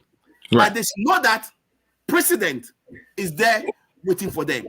Okay. I want to say over here that for the process to continue, for all the two parties to be met halfway, the Minister of Finance admitted to some concessions about the budget. So, Mr. Abusu, if you present me with this document I'm holding, and this is the document you came to read to me at Parliament, and now you've come back to tell me and make some concessions in it, added some things, taking some things out. Example, the e-transaction levy, which is a contention over here, has been dropped and all those stuff. And are you not supposed to come up with an updated document and present to Parliament? Parliament is a house of record.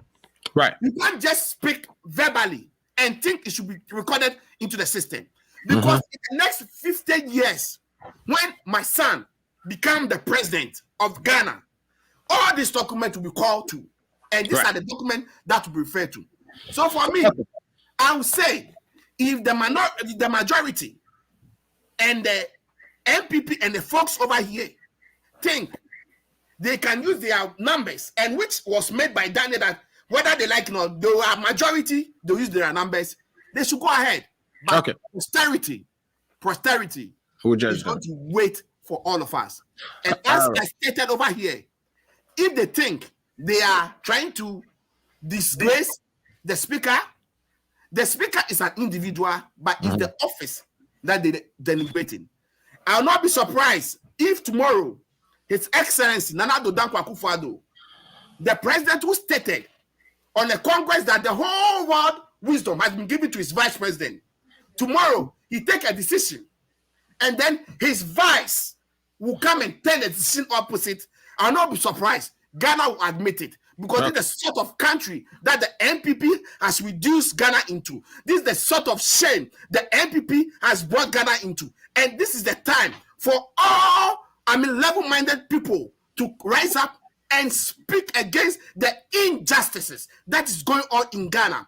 Ghana is not for MPP. Ghana is not for the Akufo-Addo. Ghana is for all of us. And I want to use this medium to appeal to our colleagues and learned people all over to speak against this unfair treatment on injustices that is going on in Parliament. We need to fix it. If not so, it will come back to Hamas.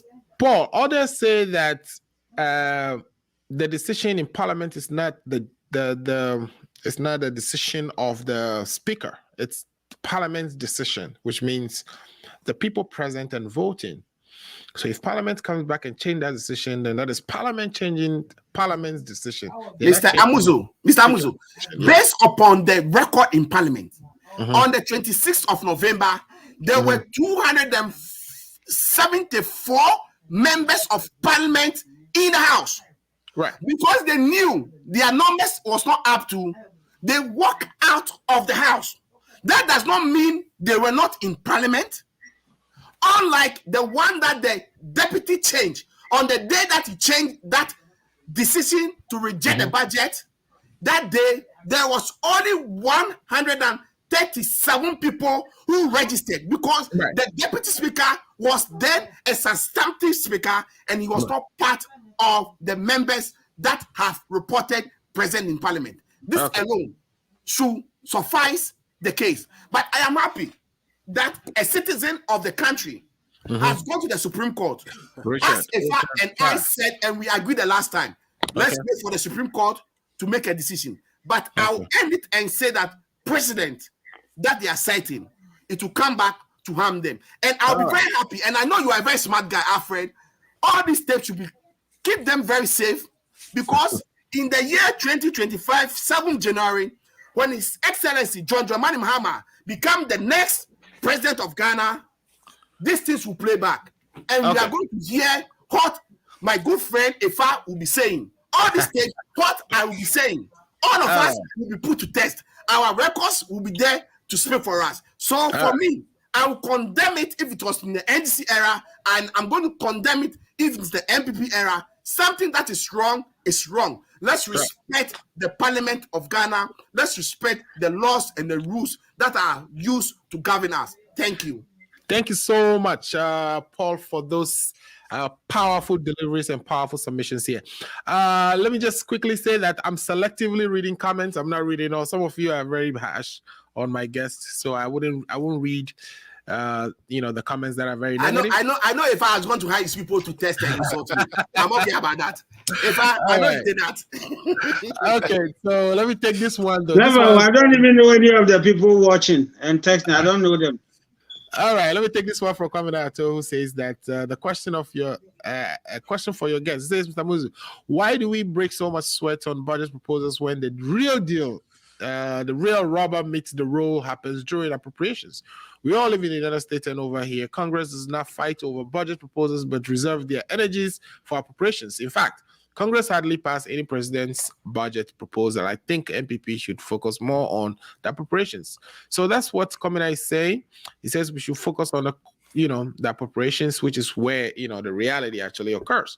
And of course, my boss, Kwache Moses says, sharp brains are talking. Good show as always, Alfred. Okay, let's go to Efa Kakape.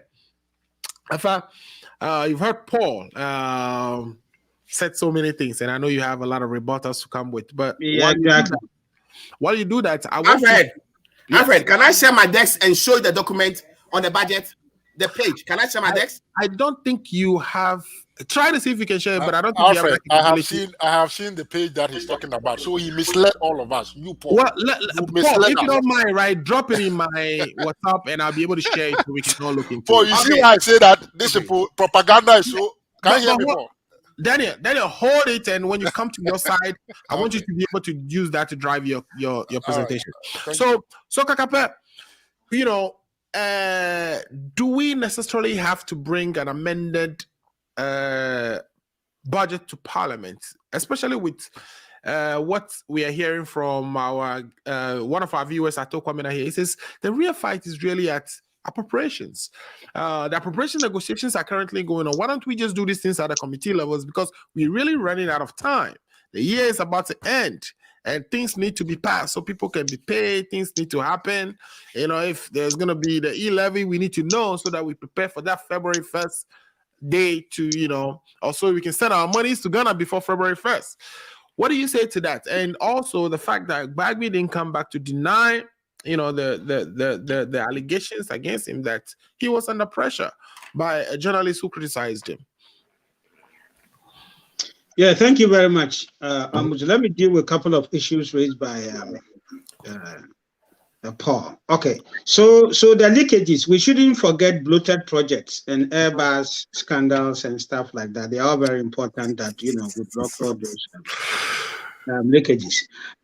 Okay, so you see, so if you read, and some of these technicalities, if I get it wrong, you guys can correct me. So when there's a new introduction of taxation, right, the collection, there's a percentage. I think the global percentage is 2.5% of the total quantum, which will be given to whoever is collecting. I don't know whether it goes to existing or different companies. I don't know where Paul is getting the cabinet meeting from that the president said Kevin GBG should be collecting all those.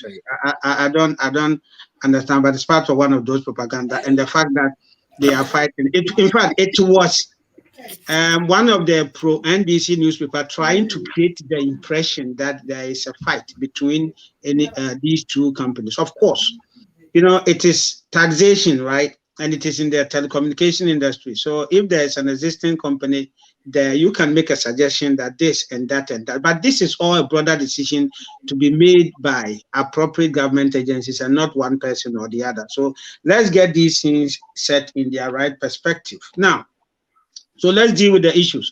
Paul, you see, listen.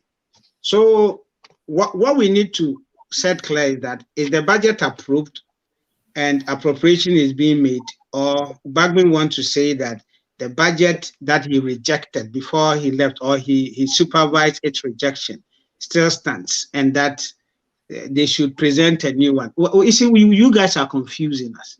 Now, on the day that Bagman was supposed to have said the budget has been rejected, right, when he sat, what he is requesting was what the finance minister came to create a house to be given the opportunity to do. That you have made some suggestions. When I made the presentation, I've taken those suggestions into consideration. You made blah, blah, blah, blah, blah. So give me the chance to go. You said no, and I can bring it back. See, these are the contradictions. And when you guys confuse us like that, you see, we have a country to govern, to move and go forward. Now, don't confuse different decisions based on procedures laid out to what happens in Parliament. Okay, that's not the issue. Now, if NDC, you see, I read somewhere when the minority said that on the day of the approval there were 138. Who added to the 138? They have never mentioned the name of the person that added to the 138. There was one person in the chambers who? Yeah. What's the name? They didn't mention names. Correct. Exactly. They will never mention name. Right. So they put us into a conjecturing, instead of us debating the issue, they debate the others. You see, we have a serious government business to do. It is the budget, right? How many people were there when Bagman sat? How many people were there? See, we need to settle this. We need to settle this in and move forward. As far as we are concerned, right? When Joe Wise sat, the budget got approved, and that we're moving on. Okay, and that is where right now, as we are talking, there is the appropriation, the committee, and all these kind of stuff. Okay, so we are moving on. So we don't want a derailment, muscling of power, and you come and you want to show that you are blah blah blah. You see, if the rules have been broken, let's straighten it up and go. Let us not. It is like we don't even know what he's trying to tell us, that when he sat, his decision holds, or what is he trying to say? Okay, and nobody is undermining anybody. Okay, when Joe Owusu sat on that day, there was no issue of you cannot make decisions, you cannot do this, you cannot do this. The issue they were debating was him. You see, if you could count himself, and that is why it ends, and not the decision that was made. So, Paul, get that straight and don't come and mislead any of us here. Let's go to the pressure on Bagbe. You see, I don't have any reason to doubt the majority, the deputy majority speaker, okay, and Hussein Bagwin, he hasn't denied it. Yes, there is pressure. So we all know that the NDC has trained these vicious social media guys out there, okay? When they approved the ministers, it was led by the communication officer. He gave it to all of them, the leadership. He really, really gave it to them well. And I'm surprised that Paul is having issues with what your friend is saying, with what Daniel said, and not what Sami Jemfi and other people sit on social media and use words that cannot even be used on this platform. There you don't have those issues. So of course, obviously, but hey, if Bagwin is telling us that this thing is giving him pressure, then I'm sorry. I'm really, really sorry. Then he cannot even go beyond the speaker. Then maybe he should consider resigning as a speaker. Because this is what comes with decision making. We've been here. Let's take the Fourth Republic. Rawlings has his cut. Kufuor has his cut. Mills, Mahama, Nanadu is having his cut of insults all over. Words, anything. People will curses going to the boss and cursing them. And you sit there and you say somebody is insulting, so based on that, there's pressure on you. I'm sorry, our leaders. Now, when you sit in a place called public office, know that it's not a private business where you make decisions to satisfy. It is that vision out there that you see. It is the constructive criticism that will make us get to the destination that we need to get to as a country.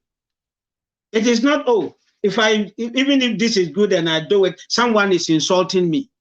No. And it is important that our leaders are guided by that. The insults are going to go on. And in any case, for me, sitting here, it is not the issue of the insults. It is the issue of the developmental projects that they are not getting. That's what they're talking about. Okay? So for a decision to be made based on this, it is very unfortunate. And all the leaders should know that if you know that you're doing something bad, then change. Other than that, see the vision in the decision, see the people that you serve, and make sure that you make the right decision and give us the development that we want. It is very important, and we need to do that. It is in fact, it is very, very important. Okay, now, so having put all these things together, what we need to realize is that as a country, you know, we need to move forward. And we cannot be playing on these emotions and doing all these things. And Parliament, sometimes it gets intense, I understand. But they need to cut the quote unquote, I don't even know the word to use, okay? That they get to a situation where it is like a chaotic place. You know, they want to fight to the point where somebody will come and say, I fear for my life. Why? Are we there to box? It is not a boxing ring. It is a place where you know, you propose stuff, you speak on issues, you bring ideas on board, things that will help, you know, take your people out of the underdevelopment that they're going through. Things that will see that, you know, we get the benefit for which we put you guys out there. I know. So if Paul is talking about injustice in Parliament, it is coming from rather right now we seem to be having a bullying from the opposition because they think they have the numbers to muscle up a little bit. You know, muscle it out, but muscle it out to the point of the benefit of the Ghanaians. Don't do it because you just, you know, you feel you want to corner us or do all these things. And sometimes we don't want to believe in some of these things that we read. So when you social media, Asante Hini about did he pick that from you? The issue of the opposition are making decisions for government. He didn't pick that from me. He just he made his own point. Okay. Right. And I think some of these things should be seen from the context of the way we want to move. We have to move forward as a country. Okay. And not to be twisted for people to be bashing and trying to whatever, sometimes when some of these big people in our community come into some of these issues, there's a need for us to all build consensus as we're talking. Right. Okay.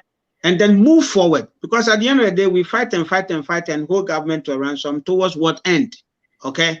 Towards what end? And for me, it is the vision, it is the benefit of the whole thing. That is why they're pulling it. Just as you see, there's a lot of things that NDC has intentionally pulled down because they know that the benefit will continue to put them in opposition, and they want to also come to. We understand all that, but find a better way of doing it than this plain way of doing it, and it doesn't help any of us. Okay. Thank you. Thank you so much. Message from Amayo Aram. And thanks for watching, Amayo. Share the link so others who may benefit from this program can also watch us. She says, yes, we need the financial minister to come back to Parliament for precedence. Also, when we are talking about serious leakages, it is very funny, disrespectful to the Ghanaian citizen to leave the billions of dollars we are losing now and blow buzz branding for our own political satisfaction. Third, are you saying, Alfred, it's okay for Bawumia to overturn a decision made by Nana Addo? Let us be fair. Let the same rules be applied to all. Posterity will judge us. Okay. So why is the comparison of Bawumia turning Nana Addo? How is that comparable to Parliament, where you need numbers to make a decision? When when President Akufo-Addo is taking a decision and Bawumia, do they go looking at they need a certain number to make a decision? So propaganda done. Thinking that all of us are just, I don't know, zombies to just pick stuff. I mean, I think it was a parliamentary decision, right? Because it's that is what I'm saying. In Parliament, you need numbers. If Bawumia and Akufo-Addo are taking decision, do they need numbers? Do they need any standing order to tell them what numbers are required? I hope you heard the statement she just made. Stupid stuff. Right. Let me read it. There are more statements in the back. I hope you heard him. He's saying she referred to stupid stuff. I hope you heard him. Did I say okay, thank you. I said people should take it serious. Don't take it as zombies. That's what I'm saying. In context, Paul. All right, context. Come on. Stop hammering this guy. Okay. Atoko that says the NDC has been making silly arguments if a speaker, not the ceremonial one, who is also an MP and represents a constituency and is presiding in Parliament, his or her constituency loses their say in the affairs of the country. But that's what the Constitution says. Do you think Nancy Pelosi stops representing her district when she's presiding? But our Constitution was specific, right? If you are in the seat, you can vote, which means your constituency do not get the benefit of you voting on issue at that time. Amayo Aram against this, we can't move forward on the wrong wheel. The right wheel should be employed. Okay. And I haven't pre-read this one, but I'm going to read it, hoping that is correct. It says, if a known principle in any democracy, Mr. Muzu, the majority cannot usurp the people's mandate. That is tantamount to a coup d'etat. The minority can have their way, but the majority has to have their way. Minority can have their say, but majority have to have their way. That is democracy. So what the Asantehene is not said is nothing but affirmation of the democratic principles. Okay. All right. So what you're saying is Asantehene is not really saying anything bad. Okay. Thank you for all your messages so far, and we appreciate you for watching. Let me go to I think I went to a file, Lifetime Legacy. In this case, Lifetime Legacy, keep it brief for me. What do you say to the fact that, for instance, if we were here screaming at Bagby right now, Bagby is saying that he can function because we are screaming at him. Is that problematic to you? Do you see a problem there from where the speaker can function because opinion leaders are criticizing him? Thank you, Alfred. I think you give me the same time my colleagues have gotten so that I can. Sure. But yeah, okay. Go ahead. Let me do a few rebuttal. I'll start with my brother Daniel. You see, the arrogant posture of the MPP is what has brought us to where we are today, where we have barely a week or two to get into next year, and we are still considering budget. It is not true that it used to be so, but it's not true currently that the minority will have their say and the majority they will have their way. I want this to get into the mind of every MPP member. Last night, at the tail around 11 p.m., they were trying to pass this e-levy bill. Whilst they were having the second deputy speaker of parliament in the chair. If it hadn't been the 137 members of NDC side in the house, they could have passed that bill. So they have their way. You see, this arrogant. I thought they said the e-levy bill wasn't even taken to the committee at all. The committee haven't had a discussion on it. I listened to a member of parliament this morning, ABA Fuseni, talking to the public, and he will not speak to the public when he lied, but in lying. I hope I'm making sense here. Yeah, but I'm saying that what's the name of this guy? So John Jinapor lied. John Jinapor is lying, right? Jinapor came out to say that the Deputy Minister of Finance did not said the government is putting a brake on the e-levy, and his reasoning was that but that not to mean that they are completely pulling it from the budgets. It just happened that I think I'm even hearing Daniel says that because they don't want to discuss it they don't want to not discuss the whole thing fully. They want to have the whole parliament in session so they can discuss it so that everybody's present. And that is why it was not discussed at the committee level. But that was not the case. But let me move on with my point. Okay. So what I want to say, and say it strongly without fear or contradiction, is that the MPP should tone down that posture, that arrogant posture, where they think they always want things done in their way. It will not work this time.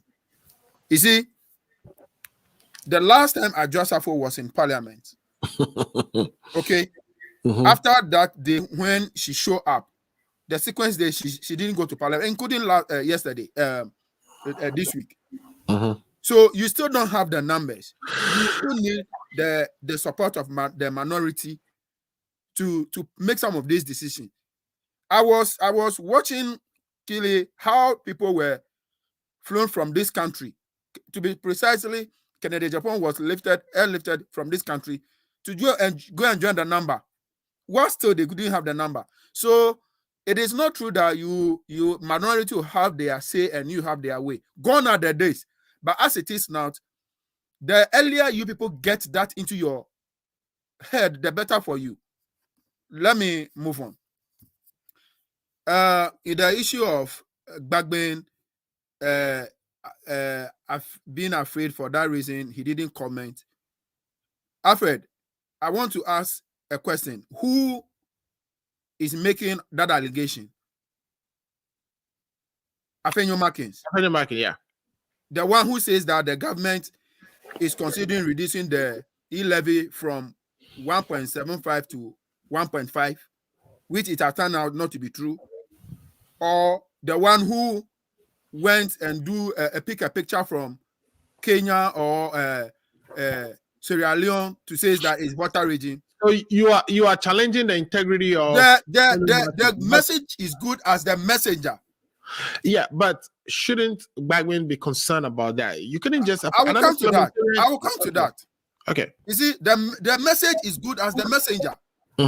Who is talking? Who is making the allegation? What is the track record of that person?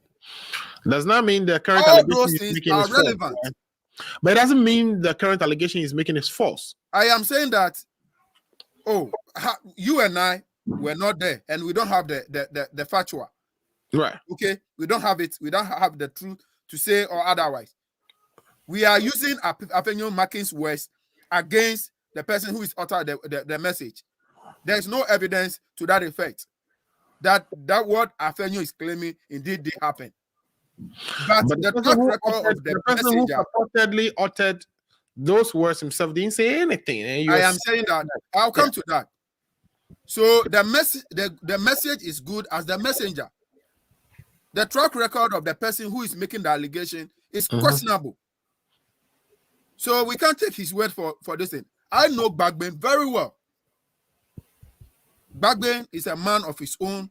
He's somebody who speaks his mind. The last time I met Bagben one-on-one, I thought it was in 2015. Bagben is not somebody you can just walk over. Bagben is a whole institution as far as Ghana's democracy is concerned. You get it? He will not descend so low to the gutter of level of Afenyo Makin to come and defend that questionable character, what he's putting out there. Look at how this is a deputy majority leader who goes into meeting with the speaker. He has a questionable character. He came to lie. For him to say something, Babin cannot just. You don't have any counter. I am saying that Afenyo Makin lied on 2 occasions. Yes. So how do I believe Afenyo may have lied? Afenyo Makin may have lied on several occasions before, but there's nothing here showing that he lied on this particular one. Well, the speaker have to come and say that, whatever Afenyo Makin said was wrong or was inaccurate for us to actually. The elderly in our local but I'm saying the speaker being silenced is almost like implicit acceptance. It is not true. The elderly in our local language, to be precise in our camp, Openyi Duya Mante. I hope you've heard that word before. Who was insulting Bagwin? Because Bagwin said in Parliament that some people were insulting him. You get it, right? I know we're proud to the rejection of the budget. How uncomfortable people from the MAF side, I mean the NDC side, were have the notion that Bagben is delaying the process to favor the government or the ruling party so that they will be able to marshal their number. I know all these things were said, but he never uttered a word or two on it. Right. You get it. Bagben is a level-headed person. And I know today, even the MPP, the way they thought the man would have, when he come back, he will react. He have surprised all of them. He have shown the maturity. He have shown that he is part of parliament as far as this Fourth Republic is concerned. Nobody in the current parliament is more experienced than Bagben. So he don't need to descend so low to the level of the likes of Afenyo Makin to prove a point. He doesn't need to do that. You get it? So the earlier, the better the MPP gets this into their head, the better for them. Because this is the budget for their second year.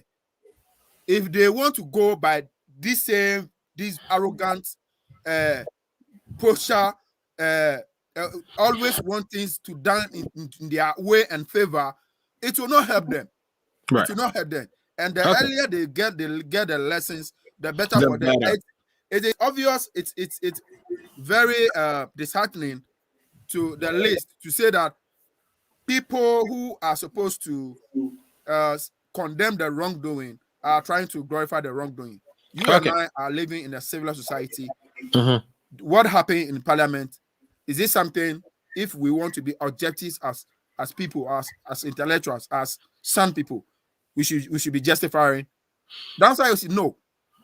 You get it.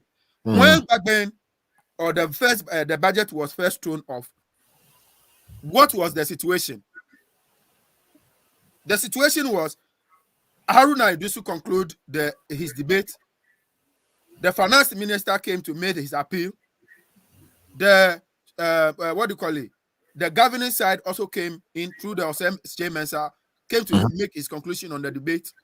Did they say? Did they send a signal to the speaker that they are going out? Should that stop the business of going on? Is that the first part? Is that the first time? Right? We know what happened. We know we are here. Yes. So my question is: was that the first time a section of the parliament will walk out and business will continue? So I think what the deputy speaker did was wrong, and in the minds of level-headed people, Why is that wrong? They all know it's the mind of civilized society. They know who are monitoring what we are doing. It's shameful, but Bagbin, as matured as he is, as sound as it is, will not join them in the gutter. He will let the sleeping dogs slide, so that putting the interest of the country first for us to move on. And I think that's what he did. And he deserves applaud. Thank you so much. Thank you so much, Lifetime Legacy. Now, let me actually go to Daniel. Daniel, let me hear you sound off on this. Speaker of Parliament was under pressure because he's been criticized. So if we know that, we should try as much as possible to not criticize him because we want him to be effective. Second, should we take this bill back to Parliament? Should we take the entire budget back to Parliament, or can we just, perhaps handle it at the committee levels, get the agreements going, and have the committee come to the floor and present on behalf of the committee? And if it's accepted, we should all move on, especially with the issue of e-levy. You see, Paul. I said Paul. Paul is in my head. Yes. Right. So you see, Abuju, this is why sometimes I always want to go by the NDC's own logic. You see, I'm not going to tell him my opinion. I'm going to go by the NDC's own logic. So what makes the NDC think that if they have 137 in Parliament, they can have their way, but the MPP 137 cannot have their way? What makes them think like that? That is not arrogance. That is humbleness, right? No, listen. My brother. Don't let him go. Let him go. He started on the wrong note. What I want to say about this is it's a rhetorical question. Lifetime Legacy, you don't need to answer. It's a rhetorical question. We have 137. Let him go. We demand respect for each other. That is what I want to say. Okay. I get it. But the fact that you require respect doesn't mean that if somebody is assertive about his point, that is not being respectful. I can be assertive about my point if I believe in my position. The fact that I'm assertive about my point doesn't mean I'm being arrogant. Challenge me on my point. That is the point I keep telling you guys. If somebody's assertive about what they believe in, it doesn't mean they're arrogant. Challenge them to the point. And that is what Parliament is meant for. You challenge people on their ideas. You challenge people on the record. Okay. So, Bagbin under pressure. No, yes. To put it this, and think about it. It's not just challenging people. I mean, this is not an academic environment. You get what I'm trying to say? There's politics layered on top of this.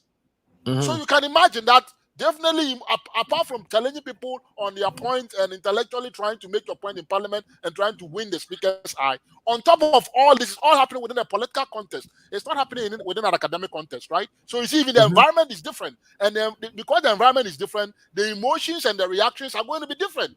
So we should pick everything that comes up from our face. No. I'm not saying that. I'm only letting you know that some things is going to be incidental to the political process. So don't be too overly, worried about those, because it's going to come with the nature of the environment that you have to make these decisions. So be calm and look through what I would say the substantive issues. Forget about the form, right? Concentrate on the substance. Forget about the tangential. But, what we are discussing here, it's almost as though somebody at that level of responsibility is compromised in a way, right? By criticism. Something as simple as criticism. There's a context and there's a history. Let me give you a bit of a history. When he will stand up and stop negotiations, very impactful negotiations, because apparently the majority was trying to get some consensus or wants to take the bill down, go consult and come back and whatever, and he pulled out of that. Allegedly, pulled out of the negotiation. Let's be fair to the speaker. Let's be fair to. For you, continue to emphasize. You are glorifying the position of Afenyo Markins, which I strongly disagree.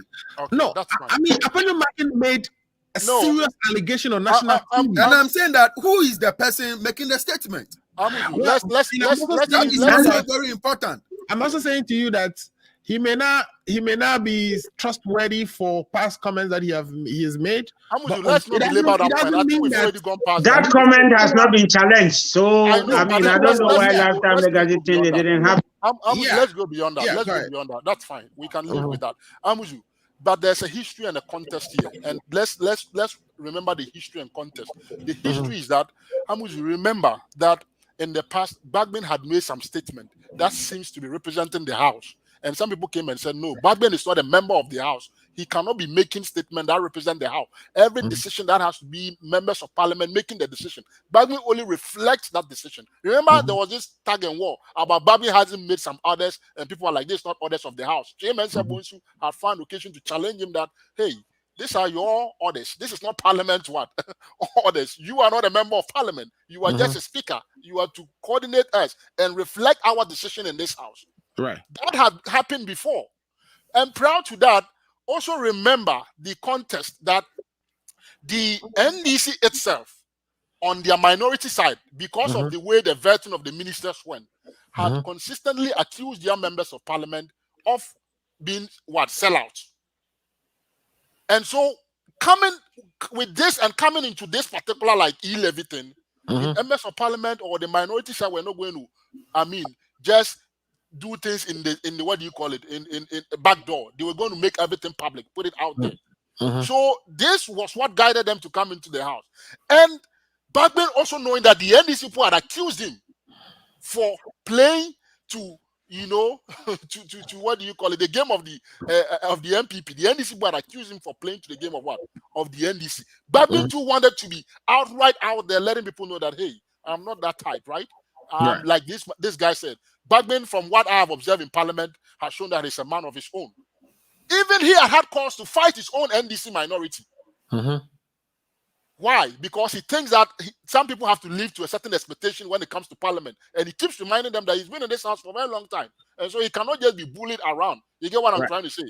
So, yes, that level of integrity I can give to Bagman. If I have Bagman and Afenya Makin saying something, I can give 90% of my trust to what Bagman will say compared to what maybe Afenya Makin will say, because Afenya Makin is young and sometimes political, he's that. Bagman sometimes not too political. So just looking at these two figures, yes, I can give that level of confidence to Bagman, like you are saying. But here's the case he hasn't come to deny. That is what is only making this thing murky, right? Other than that, what Legacy is saying, I'm tempted to believe that maybe Bagman did not say that. But Bagman made a statement on the floor that they are insulting him on social media. He did say that on his handle.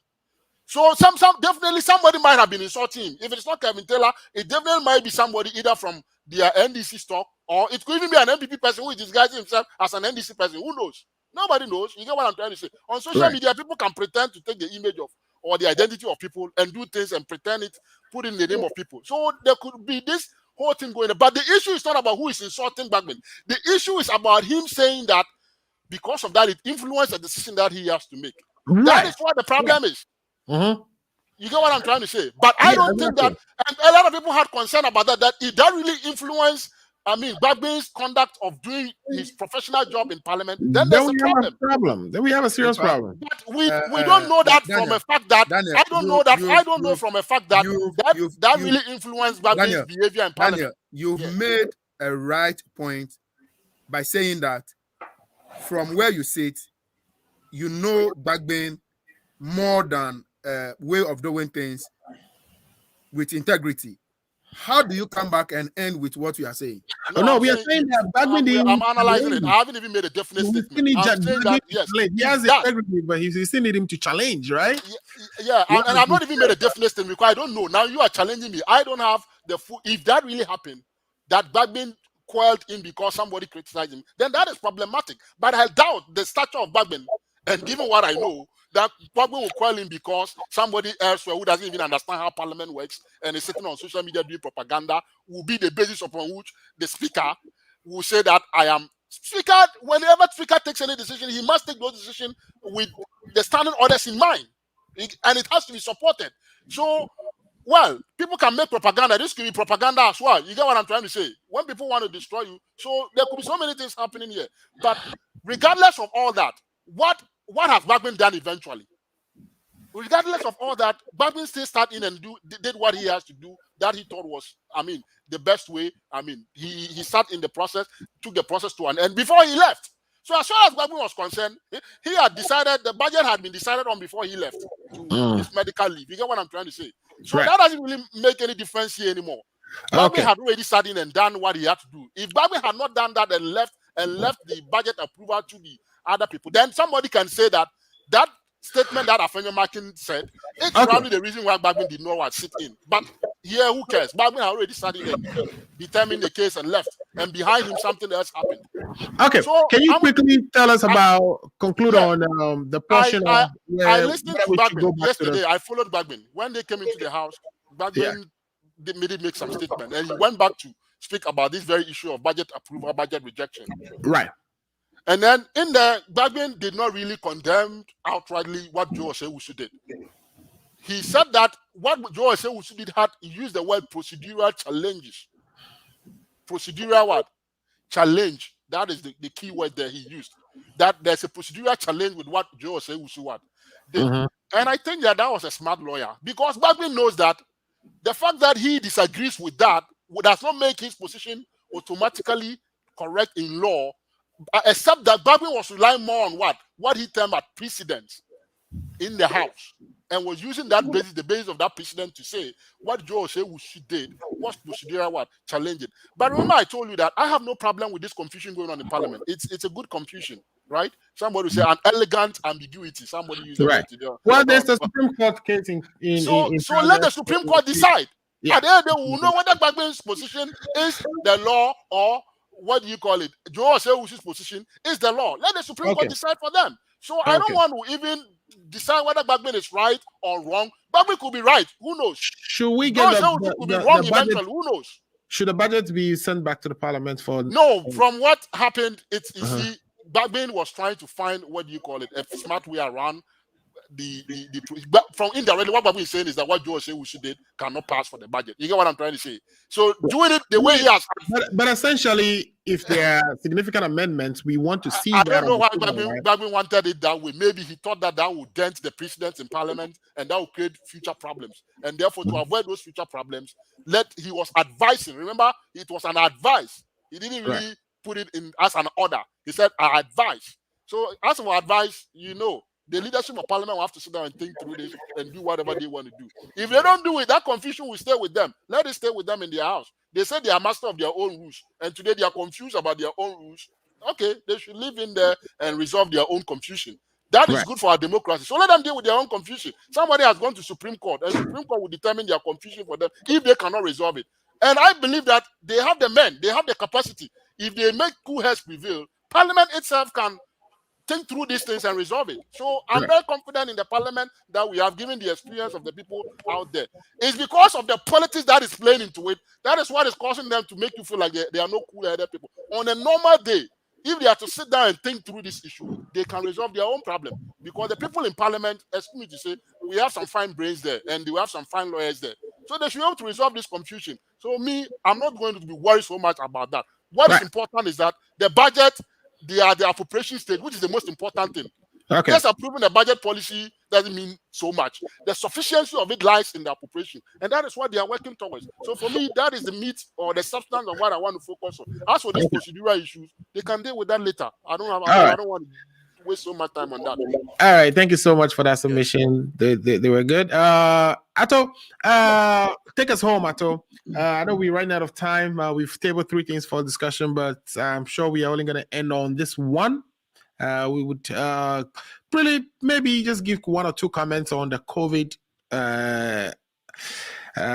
new policy with regards to travel to Ghana as far as vaccination and all that is concerned. But Ato, you've heard everybody from whether Bagbin's pressure and reaction to being insulted by Kevin Taylor was justified, and to the extent that the Minister of Finance have to bring a revised budget to Parliament, and whether that is something we should see happen or whether we should just move on with whatever proposal. There's a comment here.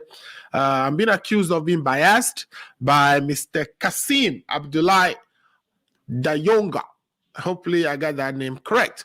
Kasim is saying that, Mr. Muzu, you are being biased as a host. Why do you seem to believe so much on what Honorable Afenyo said? It is very possible someone might have insulted him because he said so in Parliament, but you can't believe Honorable Afenyo Marcus simply because he mentioned Kevin Taylor's name and the speaker didn't react. What logic are you propounding?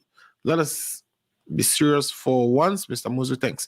Well, I mean, what I'm saying is simple, right? I mean, if it's a fact that our speaker is reacting to an insult from a journalist, and that is impacting his decision making or his ability to participate or continue to supervise over a negotiation, that is serious.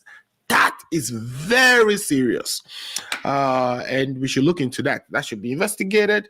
If he wouldn't come back to challenge that and deny it, then there should be an investigation. We want our speaker to be sound. Imagine that insult alone would do that to him. What else can happen? For instance, if we mount a demonstration against him, what would he do? Would he just vacate his seat? What would happen? That is the question I'm asking. Afenyo maybe. Lying, Alfred.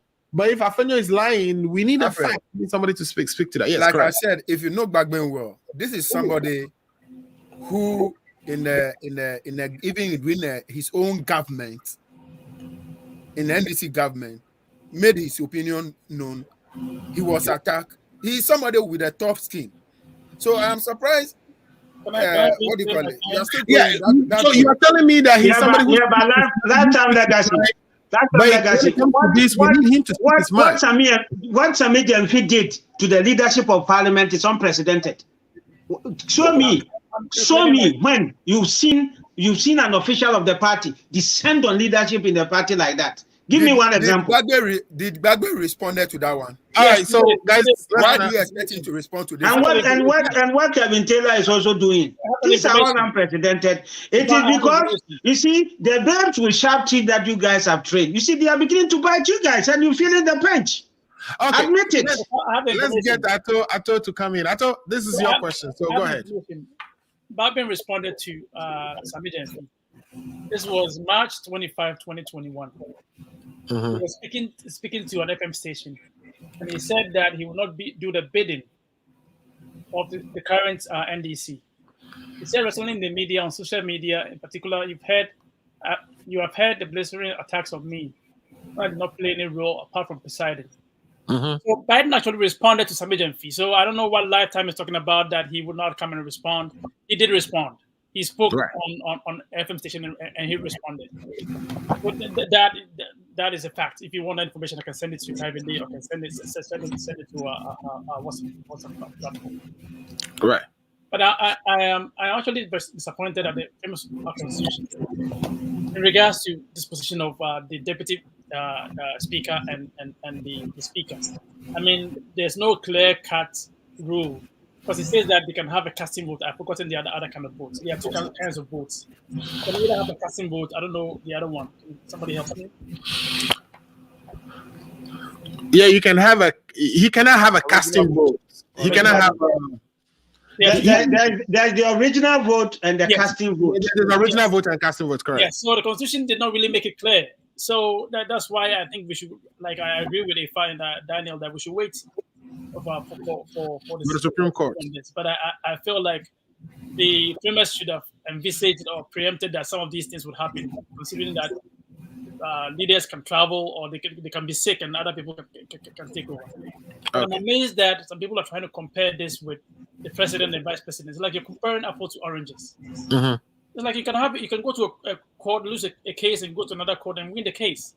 So what about that? So I'm not all that okay with people trying to say that the president cannot make a decision and someone comes to change it. That's a totally different ballgame. This is talking about the law. So we cannot just come up with other examples and saying, "Oh, A did not do this." B, no. This is the law taking effect. I think the last point you're talking about was the COVID, right? Can I finish that?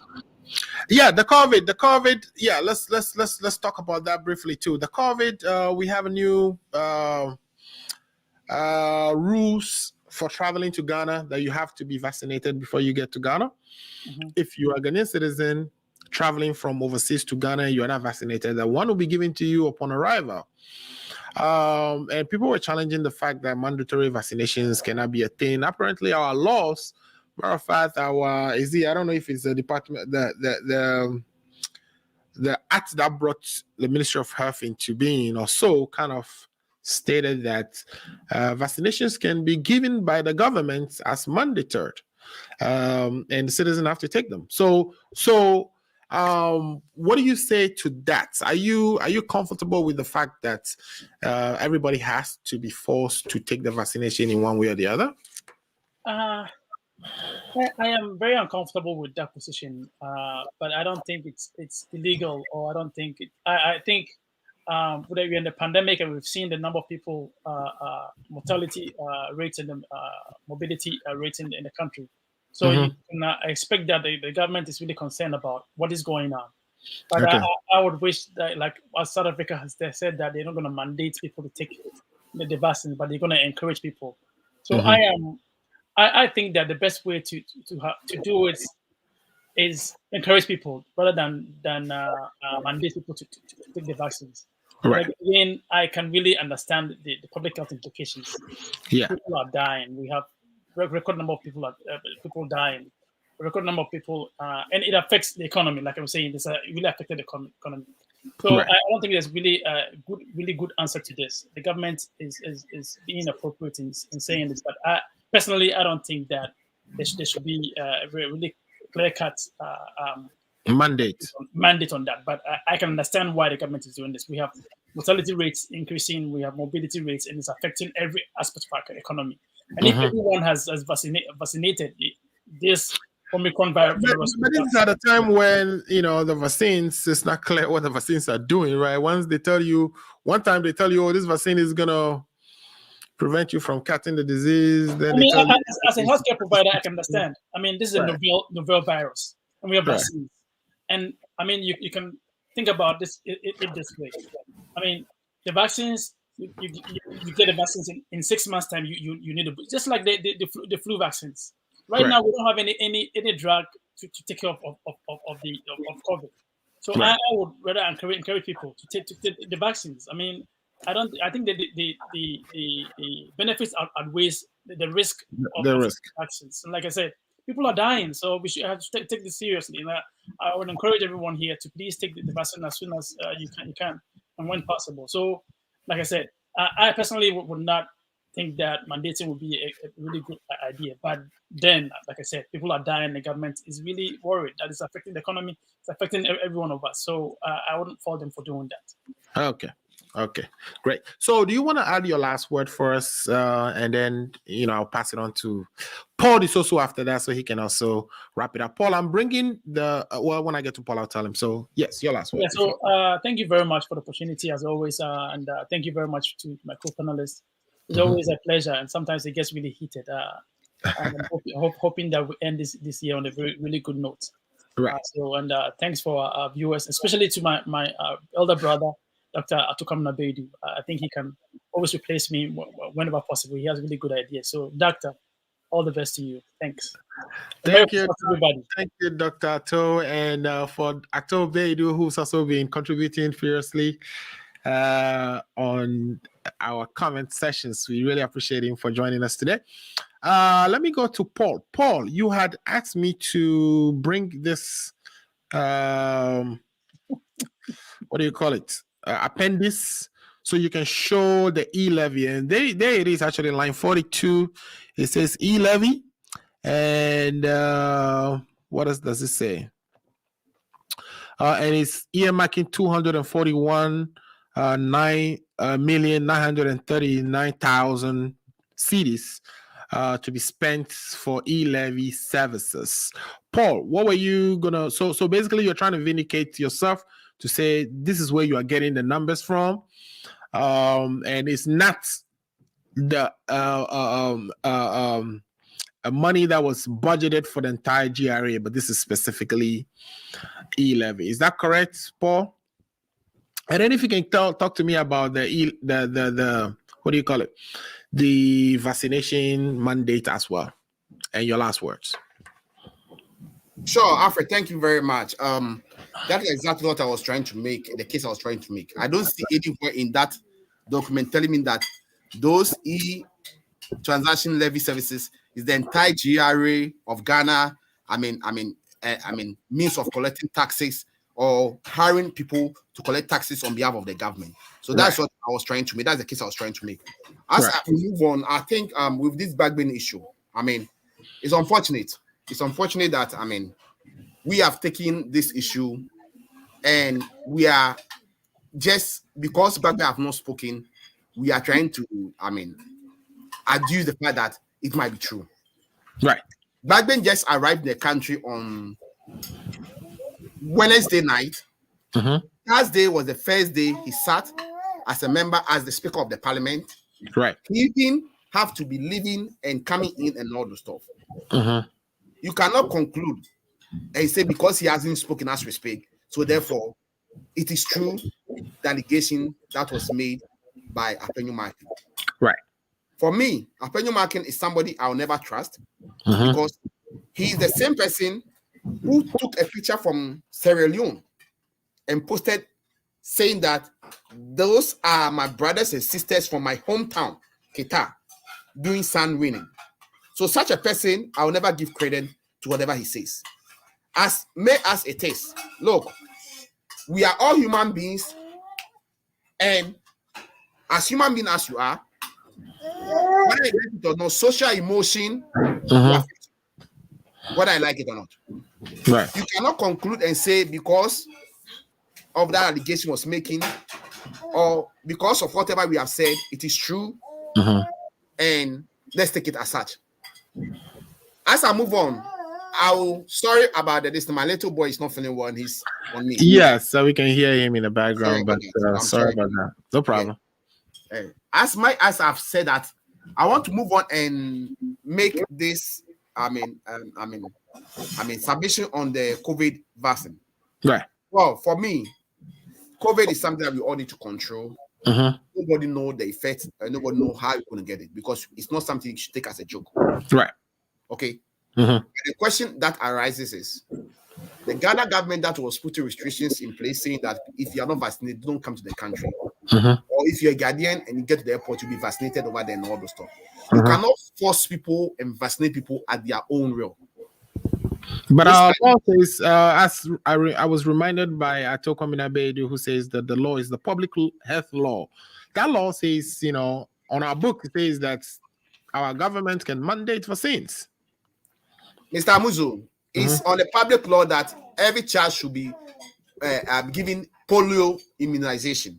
It's not every child who takes the polio immunization.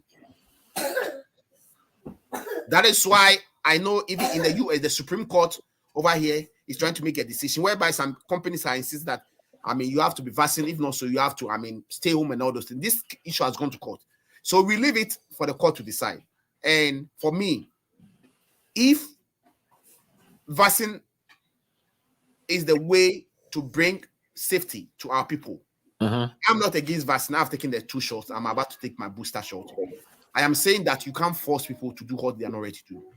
The best thing for the government to do is to cooperate, to speak, to collaborate, to try to reason with the people, to let them know why they want to do that.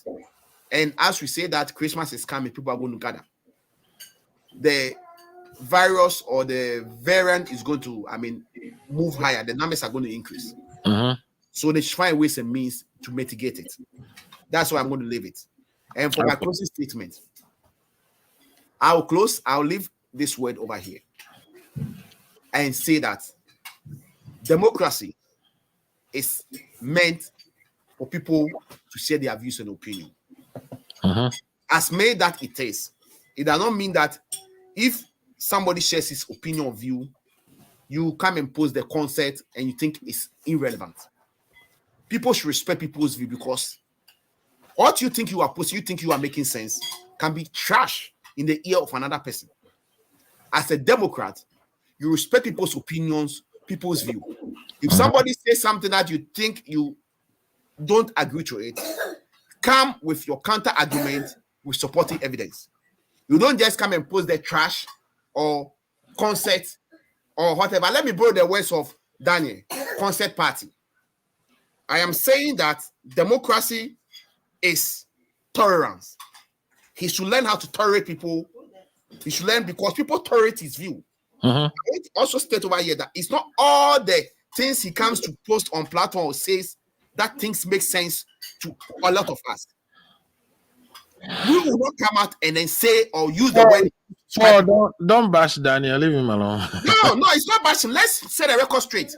Because he goes after people. He thinks he's the only one who knows it. Mr. Know-all. No, anything don't do that that. people say is trash and concert in his ears. I am saying that he should respect people's opinion because me, for instance, for Paul Delali the social, I will always come after him if he goes after even Ifa or anybody goes after, I'll come after him because we should respect people's opinion. If you have any kind of opinion, present your case with your evidence and other opinion and leave it. You don't judge and tell people's post or put on people's posts that they are posting consent. Thank you. Okay, Paul, I'm going to read something here for you very quickly, and this is coming from the Public Health Act, Act 851. Let me see if I could share that before I read it out. But what it's saying essentially is that we can do compulsory vaccinations. Where I've highlighted, it says compulsory vaccination. It says, Mr. Amuzo, I understand what you are coming to read. But before you can put this thing, you have to enact a law. Yeah, it's Hot a constitutional instrument. Hot constitutional instrument is guiding this law, this compulsory vaccine that if you don't have it, you cannot enter the country. Yeah, it's a constitutional instrument that's backing it. Unless maybe I'm not, if it is there, maybe if I can correct me, I'll be ready to accept it. But so far as I'm concerned, there is not any constitutional instrument backing this decision they've taken. If they want to take this decision, they should do the right thing. Go to the right process and then put a legislation on it, back it to the constitutional instrument so that we know that you are working according to the law. I am not saying it is not there. I am saying that until you do that, you cannot force people to do what they are not ready to do. Thank you. Okay.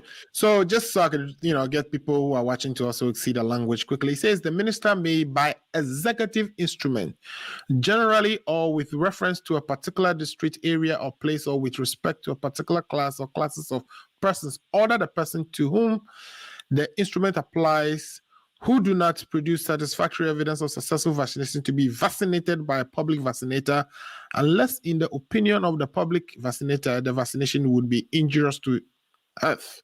So there you have it. Mr. Amuzu, there you go. There is not any EI. I'm saying there's already an EI. Please, you're just throwing dust into what is the EI? They haven't released the president. Oh, please. Please. That's it. I don't know what that's is the EI. Give it to us. Tell us what is the EI. Instrument. The president can give an order. That's an instrument. No. You don't understand what is going on at all. Yeah. There is no an executive instrument issued to mandate people to be vaccinated at all costs before you get into the country. That is what I am talking about. Please check the facts.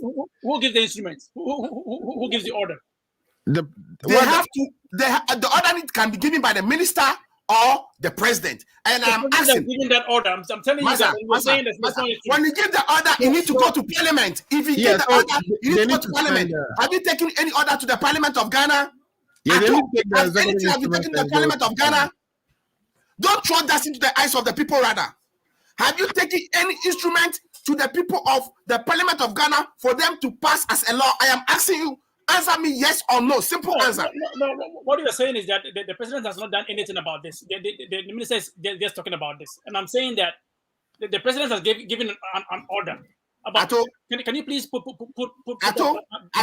back? Is there any executive instrument, a law backing it? Simple question, yes or no? But you are saying that it's not even possible with the law. You can't even do that. That's what you're saying. I never said that. Okay. I said the record straight. I never said that. I am saying that until this thing can be made a law, you have to bring a law to back it. If you back it with a law, I can choose not to do it. You cannot do anything to me. That is my fundamental human right. That is my fundamental human rights. rights. The law is not possible. Okay, no, Uncle, right, so you know that it's Alfred, yeah, let's see the record straight. I don't want Atu to live here with throwing dust into our eyes. I am saying he should cut the executive instrument, the EI. We don't currently have an EI. Maybe it's in the works. He should admit that he was wrong. He should admit it. My understanding is the EI is in the works. The president just came and gave the update. They are not working on it. He is saying that even with the law, you cannot mandate people to do it. That's my issue. Yes, The law says that even with the law, you have to go for EI. Even when the EI is in place, and the person, you need to determine whether the person, you can't just get up and give the person vaccine. You have to look at the underlying conditions of the person medical background. Religious culture. You have to take into a lot of things in consideration. Most especially if the person self-immunity can fight and the person decided that not to take it. You can't force it. The person can decide not to take it. Come on, this is the law says you give it to the person. If the vaccinator think you should get it, you're gonna get it. Anyway. Paul, before you read that portion you just highlighted, I want you to read about. Please, it's Alfred. It's make it very, very clear that even when you have the EI in place, okay, when the person decided that. So read what? Tell me what you want me to read so I can read it. Is that to tell you what to read? Yeah, you said read some portion of the law. Yeah, I'm saying that even right there, right in that EI, the law says that before you give a compulsory vaccination, you must underline whether the person is a threat to the community. No, please. He just put it there. He doesn't talk about. All right, so let's move on. No, we can't move on like this. The law is agree with that. They don't think you can mandate people even with the law. That's my problem. Yeah, that even with the law, there is an exemption. If the person feels that his personal immunity can fight it. No, please. It doesn't say that. No, the immunity determination is by the vaccinator. It's not by the person. Anyway, I see you speaking in the background, but your mic is off. Can you come in and tell us your last words? No, look at me. Oh, my goodness. That's a really good thing. Is it my turn? Yeah, it's your turn. Please give us your last words. Mr. Musa, I didn't finish talking, and then he interjected me. Okay. There you go. So to conclude it, I just want to leave on this note that my good brother Ifa, this tomorrow, I know they will be tomorrow. No, tomorrow they'll be in Kumasi. So Monday they'll be calling them and be giving them the highlight point from the flash from the Jubilee House. Right. No, we don't do that. It's only Cuckoo Hill. I beg him. He should be truthful to themselves, and I wish them all the best in their Congress. Even though it is just there to waste money, we wish them all the best. Democracy should be the key. I wish them I'm not like other people who will be condemning everything. I wish them the best. They should enjoy their Congress in Kumasi. Thank you. Thank you so much. And I'm sure Daniel is excited about that, even though, today you've been really hard on him. So you've heard everything today. What have you learned from this discussion, if anything? And then what are your last words for us? Should we be taking this vaccination and making it mandatory? And then, of course, what do we expect from Kumasi? Okay, thank you very much. So the whole discussion today is healthy, okay? The punches and all that is healthy. Even though Paul has been taking on Daniel too much, I'll speak to him behind the scene. And then I'm taking him on, I also know that Paul. I will talk. Me and you, dear, we talk. And I'll give it to you behind the scene. You know, they are certain. Yeah. You think he knows? He should stop doing that too knowing, and he's going to be fine with me. Okay, I will even address that. So today I'm making a general statement. So Paul has been taking certain things personally. It's not, but it's been healthy. You feel this way, you say it, and we go. And then I like it when somebody not as say the host is biased. It's all good. Oh, there was I think 2 weeks ago somebody said Kakape is insensitive, but it's all good.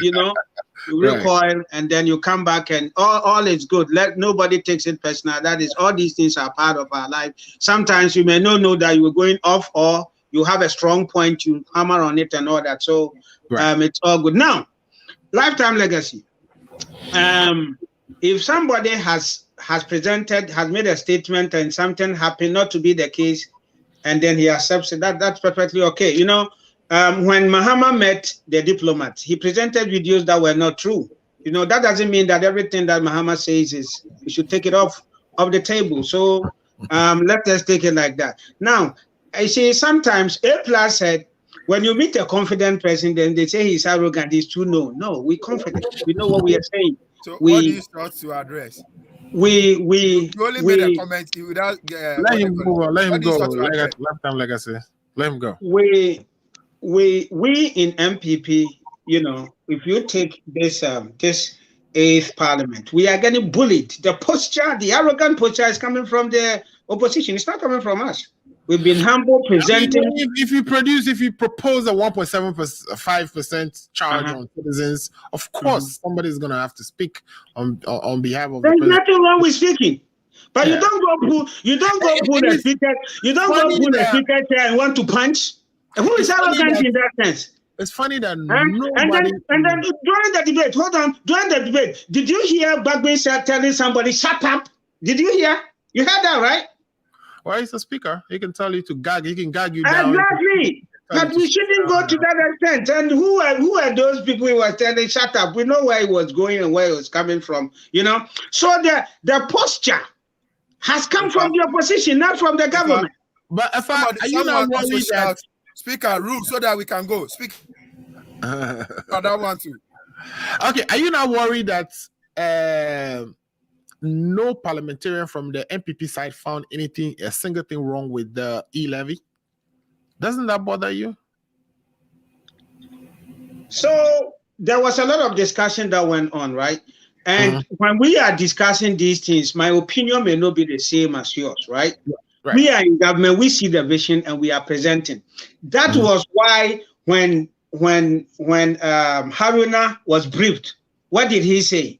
You know, when I'm ready to accept 1%, else the economy and blah blah blah will go. You know, so maybe some people are privy to more information or have better understanding of it in whatever way and stuff like that, and they may be speaking from maybe economics and financial background and understands it and push it out there.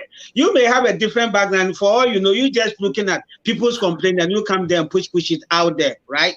So that is how it ought is. And as a government, we owe it a duty on the parliamentarians to make sure that the government succeed.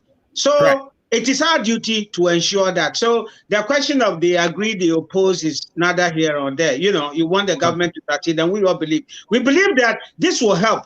But others are saying it will bring hardship and stuff like that. And those things are all that. So the posturing should be coming down on the part. We are making the argument and the reasons and stuff like that. And that is the counter argument we want to see on that. Not punches and stuff like that. So now, as we speak, right, budget is part, appropriation is ongoing. You know, the finance minister said that any other stuff can be taken care of at the committee stage, you know. So like the finance committee can consider the e-levy and propose an amount if this one is not. So as we go, you know, they keep approving stuff and we keep going and we keep going. Put your input before anything go the other way or whatever it is that is going to happen. Now, so last but not the least, I don't even want Daniel to take it out. Say, Paul has been taking on Daniel today for whatever reason, I don't know. And your picture is missing. Bring your face so we can see that part. Oh, sorry. And for me here, as a deputy director of communication, today I have listened to Daniel, whatever he has said. Paul is taking him on. I don't even understand where Paul is coming from, because all that Daniel is saying is, you know, his take on this issue, his take on that issue. Now, when Paul had the opportunity to talk, right, you know, He was talking about this government did, that government did, we are doing this, we are doing. Most of them not true. Okay? So me standing here, what do you want me to view you? You know, but that is how you feel. What did I say that is not true? What did I say that is not true? Let me know.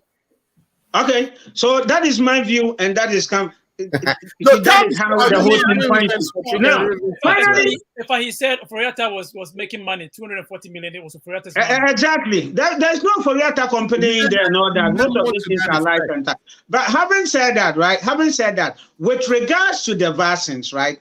The government is not doing a compulsory vaccination in the country. He's just encouraging people to go take it. It's going to help you and stuff like that. Now, airports when you exactly.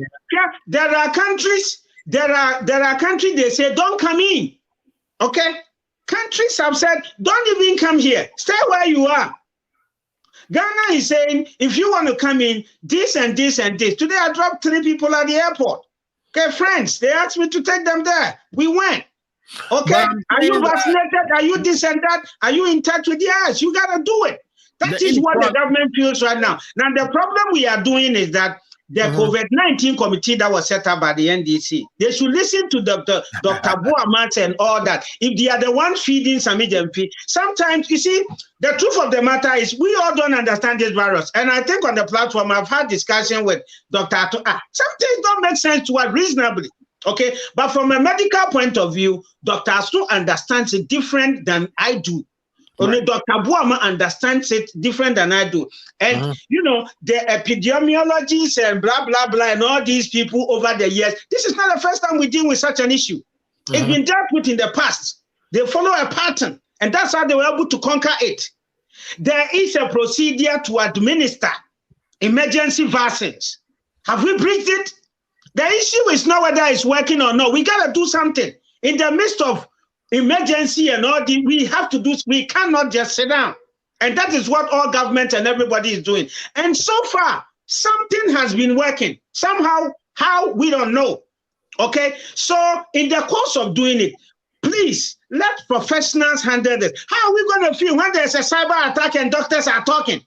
When there's a cyber attack, doctors talking? What do you know about cyber attack? Okay, so we should allow the professional. They are doctors in NDC. Why are they not the ones leading the discussion? And sometimes you don't have to have opinion just because we have the platform. If you don't know, you don't know. Okay, if it's not your field, it's not your field. And let us stop propaganda and let us allow the doctors to do the job so that we can overcome this virus. We are not claiming to be professionals. We are using our limited. All you said are lies. We are using our limited knowledge and experience with, you know, how things should be done. And we are saying that should it be that people, because if you're asking Ghanaians who are returning from overseas to be compulsorily vaccinated, doesn't that create inequality issues? Because you're not asking Ghanaians in Ghana to do the same. Yeah, but you see, let us not forget that our COVID-19 increase in numbers have been from the airport. That is fact. There is a lot of people that brought it from outside. In fact, I mean, the COVID-19 it was imported into the country. It wasn't internally generated, right? So, an effective. If I please include your president, he's part of it. He also brought the COVID, so include him. Even if it is from the president, right? He brought it from outside. He wasn't inside and got it. Okay. So I'm happy that you agreed that he brought it. Thank you. Propaganda, you do. Let them address the issue and fix it. So you see, the airport has become a major, flat point. So government ought to make a decision, and this is a decision government have made. This is better than saying don't come in. Come in, but take the vaccine. People have objections, and we all can have the debate. But in the meantime, this is what government is going for. I wish that there can be, each time prove that you don't have it. But unfortunately, they didn't go for that. Okay? So let us sometimes respect some of these things because some places, borders have been closed, some countries have been banned and all these kind of stuff. Okay? So let us find a way and continue the discussion. We are not saying let us not discuss, let us continue the discussion. But to push and, try to muscle out, I mean, that one. Other than that, I've enjoyed this, and after that, I am going to have a banter with Paul behind the scene. Last time, legacy, everybody, Dr. Ato, Daniel, greetings, and I think this is our last time. Well, Merry Christmas, and today I'm going to dance my head off. Yep, because today I'm going to dance my head off. I'm even late. You know, I would definitely go up and dance. The Brongna Hafo Association of North America. Oh yeah, I will share videos to you guys. Yeah, I'm not going to say hello to. I'm not going to greet me. You greet everybody. You didn't call my name. I said I'm going to call you. We have a banter. Paul Gisosu. Okay, thank you. Yeah, so if you are listening to us or watching us, thank you. God bless you. The place to be is the Brongna Hafo Association of Chicago. They are having a Christmas party tonight, and so it's my people for the Airway Association of Chicago as well. They're also having a Christmas party. So if you're in Chicago, it's party all day. I know Ato is going to be there. He's taking good pictures for us, so we should expect to see some celebration. Ato, you are going, right? Yes, I'll be there to take pictures of the fun. I'll post it on the platform for sure. For sure. Thank you so much for that. So Alfred, we are not meeting next week, right? No, we are not doing next week, and then I think the next time will come maybe in January. Because okay, no problem. Saturday is the 1st of January, and you don't want to be here, right? Okay, I just want to wish everybody a Merry Christmas and a Happy New Year. Right. And I pray that next year when we come back, Dr. Ato will be neutral as he wants. He claims he wants. He is. Thank you. Be neutral, and I'm going to fire you next year for sure. I'm going to for sure. Yeah, so we'll be back next year on the 8th, and then I think at that time we'll do a review of 2021, and if there are any other pertinent and impactful issues, we'll take them on at that time. But at this time, let me move to Lifetime Legacy to give me your last words, vaccinations, etc. But keep it quick so we can get out of here. Alfred, thank you. Yeah.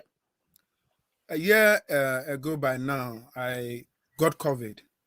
Oh, sorry about that. Yeah, by then I was preparing. I didn't know. So I went to take the test so that I'll travel to Ghana before I was told that I had a COVID.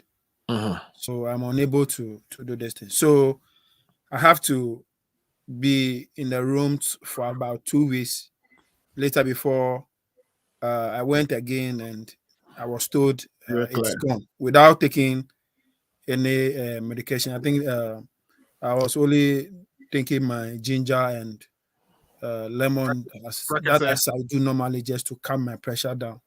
You sure you were not taking Percocet or something hot? I mean, like that, like I said, ginger and those things. Those are, normally within the system is come with a lot of stress. Right. So periodically, I drink ginger in the morning. Okay, when you add a little honey, but when you drink it, it's very, very refreshing. When you do it in place of your Milo and in place of your Leptin, when you use ginger in the morning, you just blend it in the blender, put it in the microwave for about 3 minutes. When it gets hot, you add your honey, you add your. I am a vegetarian, so I like soya milk. You add it to it, you go, and it's very, very healthy. Right. You get it. So that is how let me say I got rid of it. So now I'm yet to take the vaccine. I haven't taken the vaccine, but I think it's very problematic that our country will make it mandatory that people who are coming in after having gone through the PCR test and antigen test at the airport have to still be forced to take the vaccine. Other countries, that's not what they are doing. America, for instance, if you are a citizen and you are coming to the country, you are not forced to take vaccine before you come into the country. Even if you are a green card holder, like myself, you are not forced to come into the country before when you should be vaccinated before you come into the country. So I don't expect that to be done to our citizens. And one other thing also is that if you are not a Ghanaian and you are leaving Ghana you are compelled to vaccinate, which I think. No, I mean, they're not doing it to non-Ghanaians, right? They are. You're expected to, if you're not a Ghanaian, you're expected to have be vaccinated before you come into the country. Now, if you're leaving the country and you're not a Ghanaian, you shouldn't be. I mean, well, but that's what from what I've heard, if it is said, true. Okay, that's what's going on. I didn't hear that one, but okay. sure. So I don't think people. There are a lot of opinion as far as this vaccine is concerned. So I want people to do their own judgment as far as whether they'll take it or not. Look at something very interesting here. The state that I live in, Indiana, have a population of approximately 6.8 million. Approximately 6.8 million population. Right now, I check the data. Close to 19,000 people died through COVID. I mean, the death they have recorded as at today. Okay. Ghana, a population of 30.8 million. The death we have recorded is a little over 1,000. I think it's less than 1,200. Yeah, so like Dr. Atto Komina that Bedu is saying here, Ghana has actually been refreshingly innovative in how they've handled this pandemic. They've pioneered a number of policies which were later copied by other countries. I respect the public health team power. So I will attribute our low recovery in terms of cases in Ghana, not anything extraordinary done by high recovery or low recovery, because we had the low recovery in Ghana. I will not attribute it to the perfect work done by the system, but it's when you look at naturally our way. You are saying we have a low recovery rate? Yes, we have more than 99% recovery rate. No, so I am comparing it to. I'm comparing the what do you call it, two situations here. Indiana, where I live, have a population approximately 6.8 million. Okay, Ghana with a population of 30.8 million. Now, Indiana death have recorded approximately 19,000. And we have recorded about 1,009. Okay, 1,009. Yeah. Okay, so let's even go by that way. When you look at it, you expect, when you look at in terms of the numbers, we should have more fatality in Ghana vis-a-vis the number. Listen, you get it. So I'm saying that it is not anything extraordinary that the system have put in place that is giving us the low death. Yes, you mentioned recovery rate first, which was wrong. You were meant to say death rate. So let's move on. Yes. So it is by virtue of, I will attribute it to by virtue of our lifestyle, way of living, the kind of things we eat, the kind of things we drink, and the environment that we have as Ghanaians. That is also playing to our advantage. Right. You get it? Because when you talk of socialization, every weekend in Ghana, things that people do, we don't do them here. You get it? How often do you visit a friend? How often do you congregate at a place? How often do we even... so they do a lot more socializing in Ghana than we do here. Precisely. So it is because our environment, our way of lifestyle, our way of eating, the kind of things we eat, the kind of things we drink, that is giving us the low mortality. That is what I want to. So you don't think is the squeeze, the closure of the borders, the airports testing regime that we've instituted? You don't think it's part of that and then the testing regime that we have, where we've tested about how many millions so far? You don't think that is contributed to our low rate of infection and death rate? It is. Let me. You see, somewhere last year I did a research. I was towards one of my classes. I was to do a presentation. I did a research. Then look at one of the way that I think coverage spread so easily in the western part of the world, including America. It's we don't have those things in place in Ghana. Like what? Okay. Now, when you and I goes to the gas station here, we feel that we dispense ourselves. You get it? Those are the breeding points.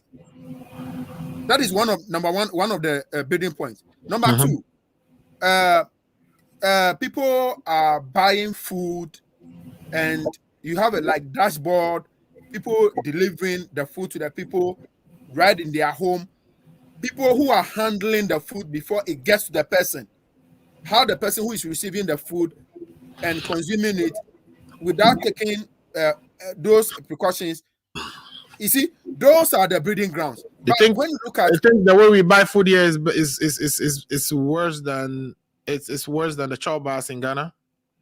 Oh, you see, you and I will agree that when you go to Choba in Ghana, for instance, the food is on the what do you call it, in the saucepan, right? What do you call it, on the fire? Yeah, you get it. You take it from your. so the heat kind you of get it. You take it direct. But over here, for instance, you go and buy a pizza. The person who is handling the pizza, the way look the package, and the person who is receiving it. You see, those are all breeding grounds. And we don't have those regime. Okay, you get it. So I don't, not to bore the entire discussion.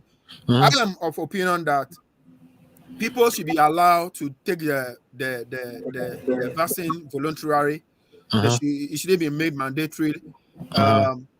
Because, for instance, the environment we live in, my grandmother in Atoko, my grandmother in Jelukope, the kind of things they eat, the kind of things they drink, it's that alone fortify the immune system. So adding more artificial immune booster cannot overweigh the natural boost of the immune system. So that is what but I'm notwithstanding, I will not say that nobody should take the vaccine. I will encourage people who think they want to take it, but it should not be mandatory. That is my opinion as far as it is concerned. I wish the MPP Congress well, and also wish my brothers here a happy new year in advance. The good luck would continue to grant us life, so that a year by now we'll continue to be here as brothers and share our opinions towards the development of our country. Thank you so much, Lifetime Legacy, and thanks for joining the show today. Daniel, you have said that the COVID is devastating our economy, impacting a lot of things, and it need to be dealt with. And one of the ways the government wants to deal with that is to mandate vaccinations. I'm sure when that EI actually is released, there may be a component of it that mandates vaccination for at least all the government workers at the minimum.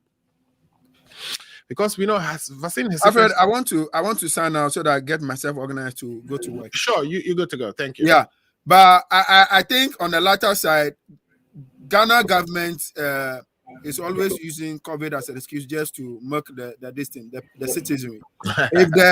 If they have borrowed 2-point-something billion and it's not enough for them, what will the e-levy 8 billion do? Bye. All right, bye. Okay, so then. Yeah, in that context, you identified, the fact that we suffering a lot from the COVID, and we need to. So I'm saying that I'll be surprised if there is no mandate for government employees, as we've seen here in the United States, where all government employees are mandated to take the vaccine. Even government contractors, for you to come on a government facility, you have to have the vaccine. Would that be something you are comfortable with? Yeah, I think that I want to take it in two parts. I want to take it from the part of, without a constitution, the sovereignty of a government and what a government can do within a territory. Government can impose rules on it, people in emergency situation, right? So from that angle, yes. But from that angle, I think that because of the public safety nature of it, government can go ahead and require everybody to do it. You can decide to say you won't do it, but government can set a precondition for accessing the service, right? And that will force you into some corner. Even here, in America, when that was the case, some people are still resisting it, and now it's in the courts, kind of. That is the constitutional angle to it. What Sammy Jemfi sought to do with the argument that he made, I thought he had some strong points, even though I don't like they always say you are doing now so you get what I'm trying to say. I thought he had some strong point, but I didn't think say you get what I'm trying to say. And I really enjoyed the position that he was canvassing, because he wasn't just talking from nowhere. He produced research materials from some of the best, whatever so medical journals, medical group, and he was speaking to that data and that fact. So in the context of that, his argument was premised on something. It wasn't premised on nothing. It wasn't premised on the fact that he's not, like, I disagree with Ifa saying he's not a medical doctor. No, he wasn't a medical doctor, but he got the report of the medical doctor and he was reading from that report. And I mean, it was English that was written there, right? It wasn't medical jargons alone that was put out there. So based on what he was saying, so his position is that the vaccine and all those, the vaccine hasn't been proven to be effective. To some extent, based on the data, you see, he was using what I call, I don't know, in statistics they call it triangulation, right? Based on what we are told and the reality of what the vaccine has done, and then the counterintuitive, efficacy of the vaccine. I think he was using Israel as an example, right? That how come Israel has about 80 or 90% of people, what do you call it, vaccinated, and yet they are still seeing rise. COVID people who have been vaccinated are still having rising. Right. But then the argument I would have, if I was on that show with him, would be that, well, these are different variants of a virus. It's not the same virus. Yeah, but if you look at, the thing is, they've hyped up the vaccine so much from the beginning that you take it, the two, and then you'll be good for 99%. They give you this percentage. Yeah, but no vaccine is 100%, right? We know that, right? But Alfred, the data supports that argument. So the data to support that argument. I don't know what we're being now. Yeah, exactly. But immunity doesn't last long. Yeah, no one. So we agreed. No one said it gave you life. No one said that. No. So that is you setting your own question and answering it, right? So Sami Jemfi's point, to some extent, yes, from that research material, he wasn't speaking from his own head. He was speaking from a research material. But you have to be careful when you take research material, because this is one publication. Do we know about other publications? There are other publications. And that is why when you do your thesis, you do your PhD, you do literature review, you have contending issues on the same subject matter theory. And him as a lawyer, of course, he knows that, so when you're looking at research material, you have to be very careful. Don't just go and pick one literature review that favors your argument and you drive it. Yes, in the context of just that one piece, I'll agree with you. But then there's counter research that also shows that the other side of the coin is also true. So it's a balancing act. You have to put all the different research. But it wouldn't be for him to actually be proffering the other side of the argument, right? Let other people do that. This is what I say. So when Sami Jefi beat me and I challenge you, Paul will say I'm being arrogant to him. But he was making some serious point there, right? That wasn't consent. Paul, if I use the word consent on the platform and that offended you, I apologize. But I don't mean to demean your views or demean anybody's views. No, I like to be challenged on my views. So that is perfectly well with me. But if in that context you felt very offended, I'm sorry. It's never my nature to. Yeah, Paul is not taking it personal. He's just today he said Daniel is going down. So it's never my nature to disrespect anybody. I respect Paul a lot. I mean, he's my senior brother. I cannot, but in the heat of the argument, that is fine. If anything I did really hurt him, I'm sorry. I'm really sorry. Call him behind the scene and it's not meant to offend anybody. So yes. So I think that Sami Jemfi, he also put a caveat there. He said he's not against anybody who willingly wants to offer himself to go and vaccinate.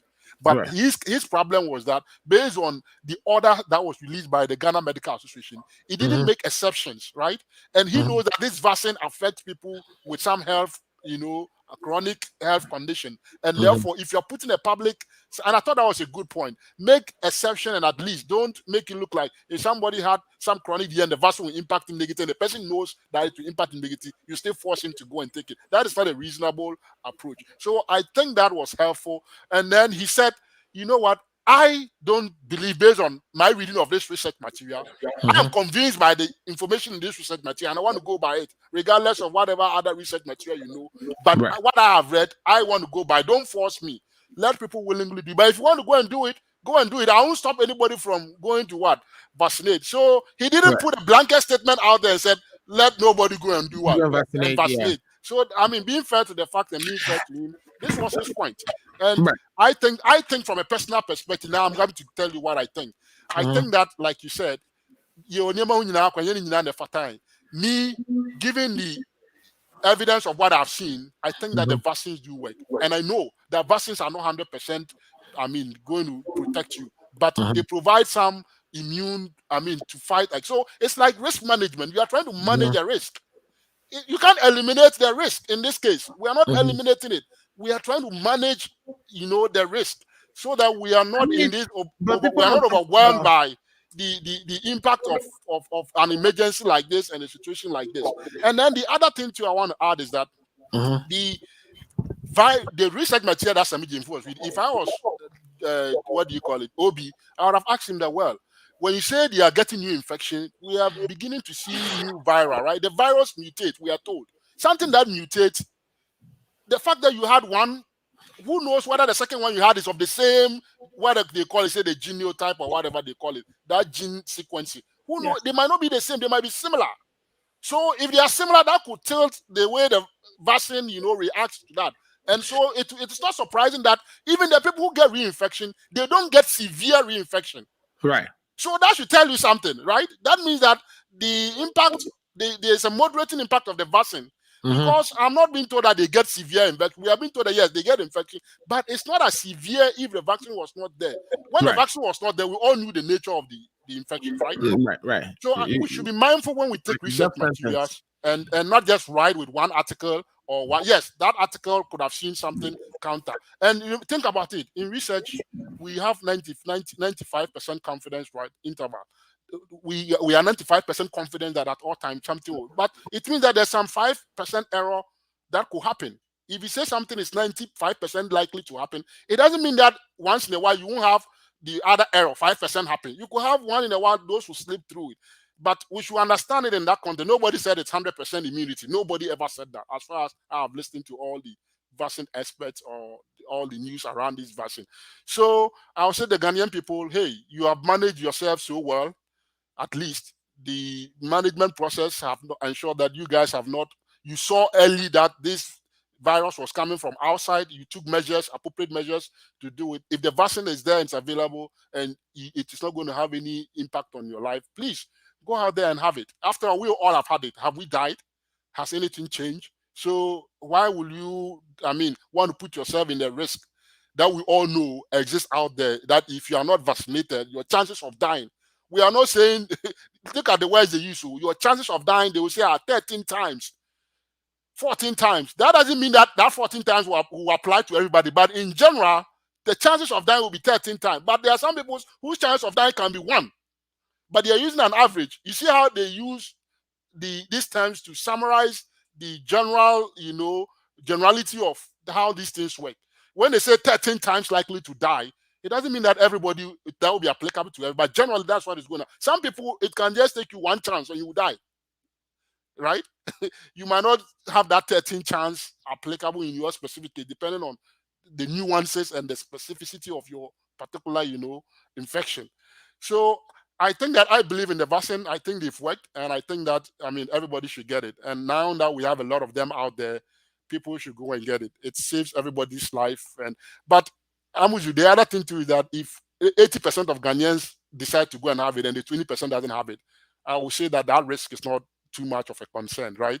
Because at that point, the 80% could provide some good, what you call herd immunity in that sense, right? So you, the 20%, you will be putting yourself at risk to a very large extent. So as far as many people are going to have it, I'm not really bothered. Some people, no matter what they do, but based on religious ground, they will never go for it. But if they are in the minority, 5%, 10%, we can live with that and move on. Okay, cool. What about your party going to Kumasi? Any word you want to say about that first? I want to see. I hear you guys are trying to incorporate all your CEOs, DCs, former MPs all into the what do you call it? Your committee that does the nomination and election. Electoral college. You see, I think that we have to be careful when we're doing constitutional amendment. You see, when you're in government and you are doing this amendment, they look nice, right? Because you can afford the logistics of organizing conferences, the logistics of putting these things together. Right. When you're in opposition, and it's hard to raise money, that is where you begin to see how these laws begin to bite. So we have to have a balance. And it looks like you have an election. This is an election time. You know the incumbent is not running, and you're changing the rules right before the next election. So yes, so I would say we should be cautious and assuming that we were in opposition for some of the rules, as not all of them. Some of the rules are only to be changed when you are in government, because that is when the reality of the situation you are facing. But for some of them, we should assume that if we're in opposition, how would that play out for us? Are we going to have the capacity, the logistical ability to see through all those rules? But for some, that requires, especially, let me be more specific here, the one that says that if we're in government, like in this instance where we have Akufo-Addo living, you know, that doesn't happen often, right? Once in the blue moon, that will happen, where Akufo-Addo is going to leave and we have to find a replacement for a candidate for 2024. That is a unique or a real situation that will come up, but not more often. In that situation, some people are proposing we have 2 years, some people are proposing 1.5 years, we should go and elect a flag bearer. I would say you can even go and put, or they say 6 months there. If the party structure is not strong, it doesn't matter what time frame you put on that thing, it will still come back and hit you. Yeah, interestingly, your party has a maximum of 5 candidates. So what that means is if there are more than 5 candidates, there has to be some wise men behind the scene that would, you know, whittle that list down to 5. So it's problematic if you're going to have the nomination, the flag bearer elected close to the general election. Because what that means is if there are more than 10 people, when is that conversation going to occur to cut that number down to 5? And then how is, you know, that uncertainty that comes with someone who's trying to run. Yeah, so it's part of what we call the managing the process, because you have to manage these things. If you don't manage these things, it doesn't matter all the good work you have done. They could spill over and you could lose an election just because you fail to manage this process. So there's a risk there, right? Execution. The risk of executing these processes and making sure that we're able to come out of it safely with a candidate. Of course, Paul, I will say Paul, Amuzi or Alfred, I've never seen any election where everybody said they like the candidate. Right. 60% will like a candidate, 55%, 70% will like it. There will be some people who definitely will not like your candidate. So at any point in time, even in both political parties, it's not everybody that will vote for a flag bearer, right?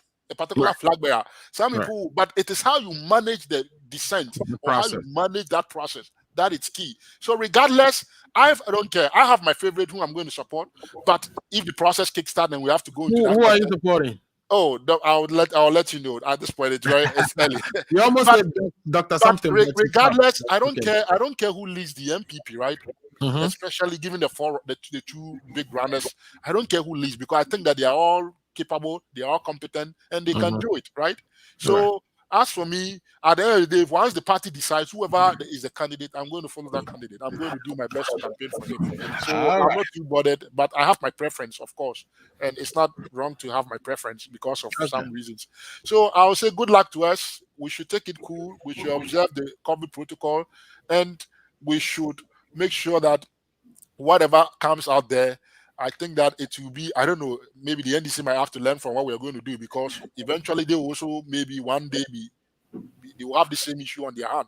And I don't know what the Constitution says about it, but I mean, it's going to be very interesting. I'm going to watch and follow, but Paul, I wish them all the best. I haven't followed keenly all the proposals, but I've looked at the major ones, and I think that I can see where people are coming with that.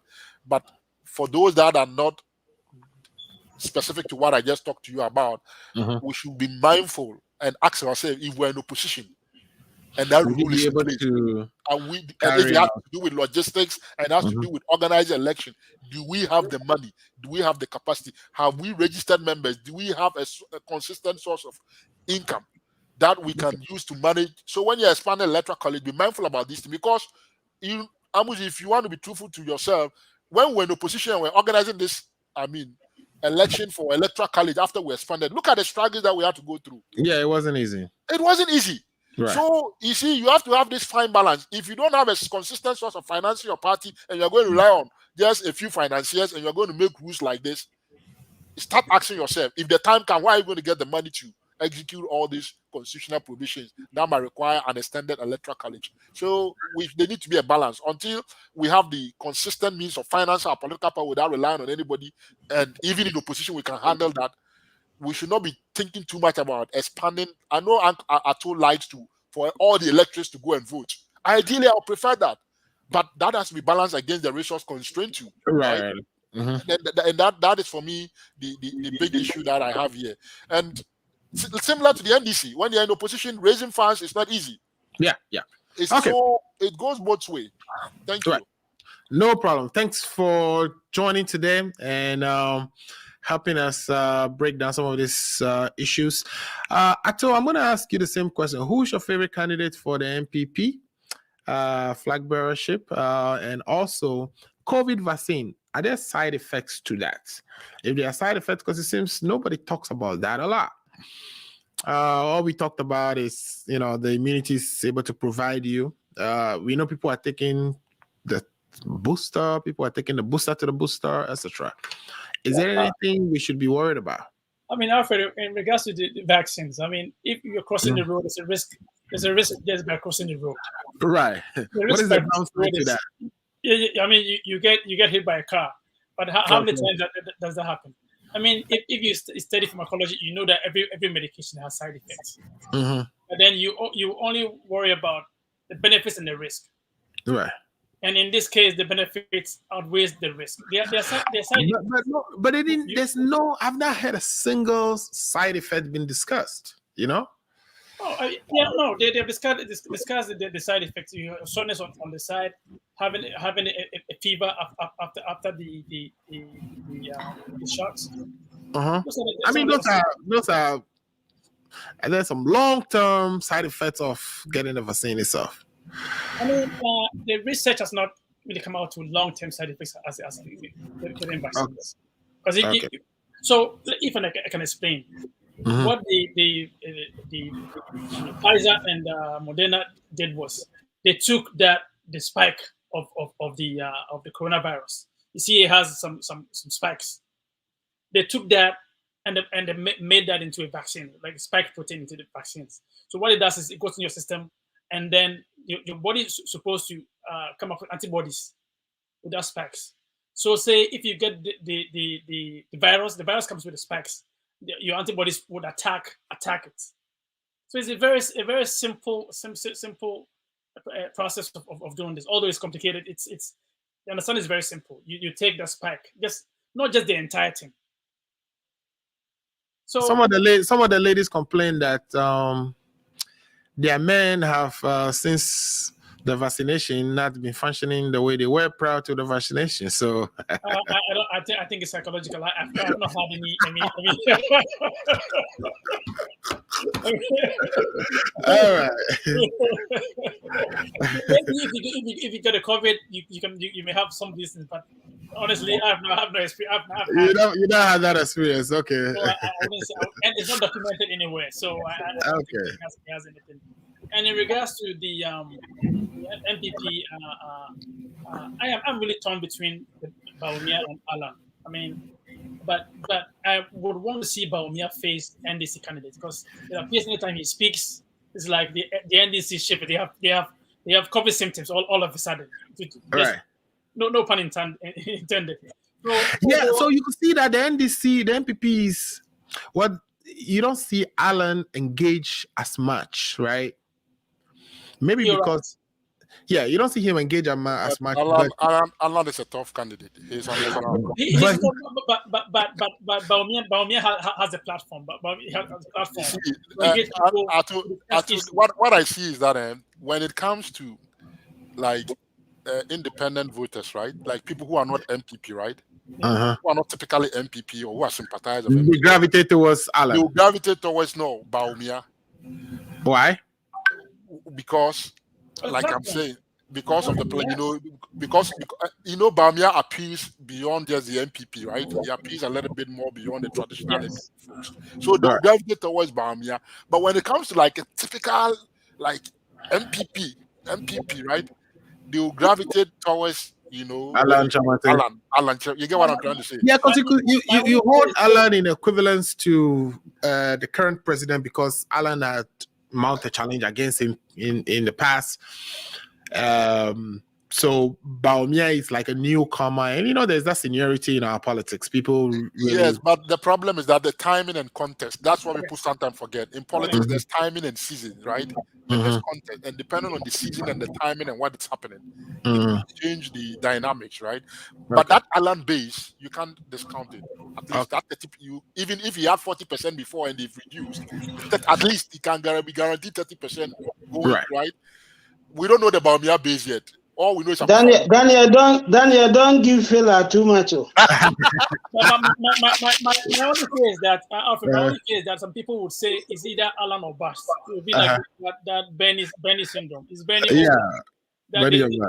Yes, they may not vote just because Alan lost. So that's my only fear in that regard. But in this, I mean, being an academician, I would go for Baumia because, like I said, time and the season.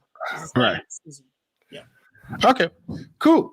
All right. That is the show. Is that your final word, or you have? Yes, that's my final word. That's the final word. All right. Let me thank you so much for this opportunity, and I think that we have the kind of quality discussion that we have across the divide.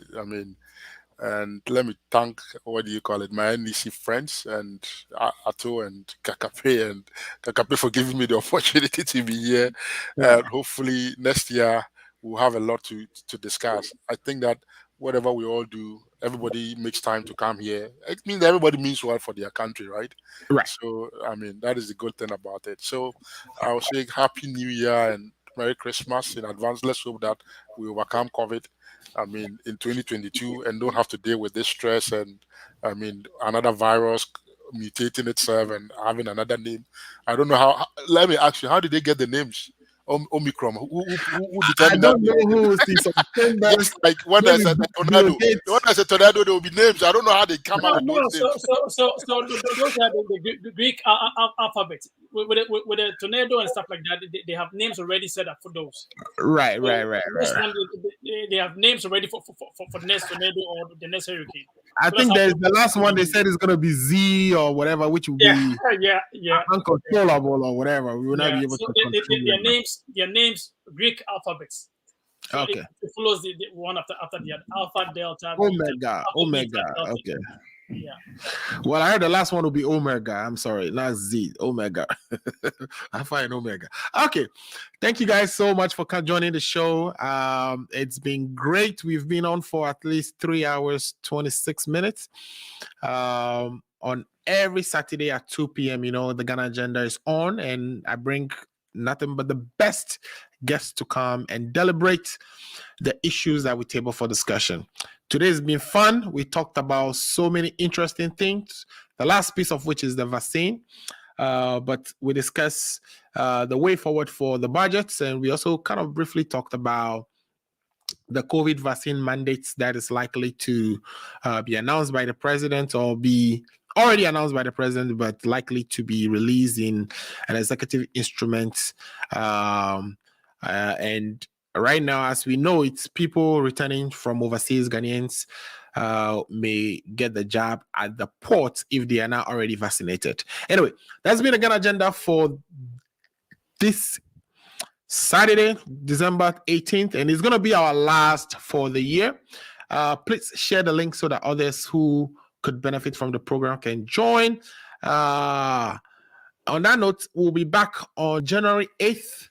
And if nothing significant happened between now and then we will just be looking forward to do the year in review. But depending on, we know our country is a fast news moving country, or we have a lot of things cropping up as fast as you can guess them. So hopefully there will be things that we'll talk about in addition to the year in review on the 8th. Please make that date, and we'll be happy to join and bring you some good show. Again, my name is Alfred Amuzu. Thanks for watching today. We'll be back again on the 8th. In the meantime, if you haven't already done so, share the link. Go back and catch our shows. We have a lot of shows that we've done this year. It's been a great year. We are grateful for all the times that you've made to join us, both our panelists who keep coming every week and delivering good messages from their political parties and canvassing their points, and for all the viewers who's been part of this journey. We really appreciate it. Thank you for watching. Again, my name is Alfred Amuzu. We will see you January 8th. Good night. Bye-bye.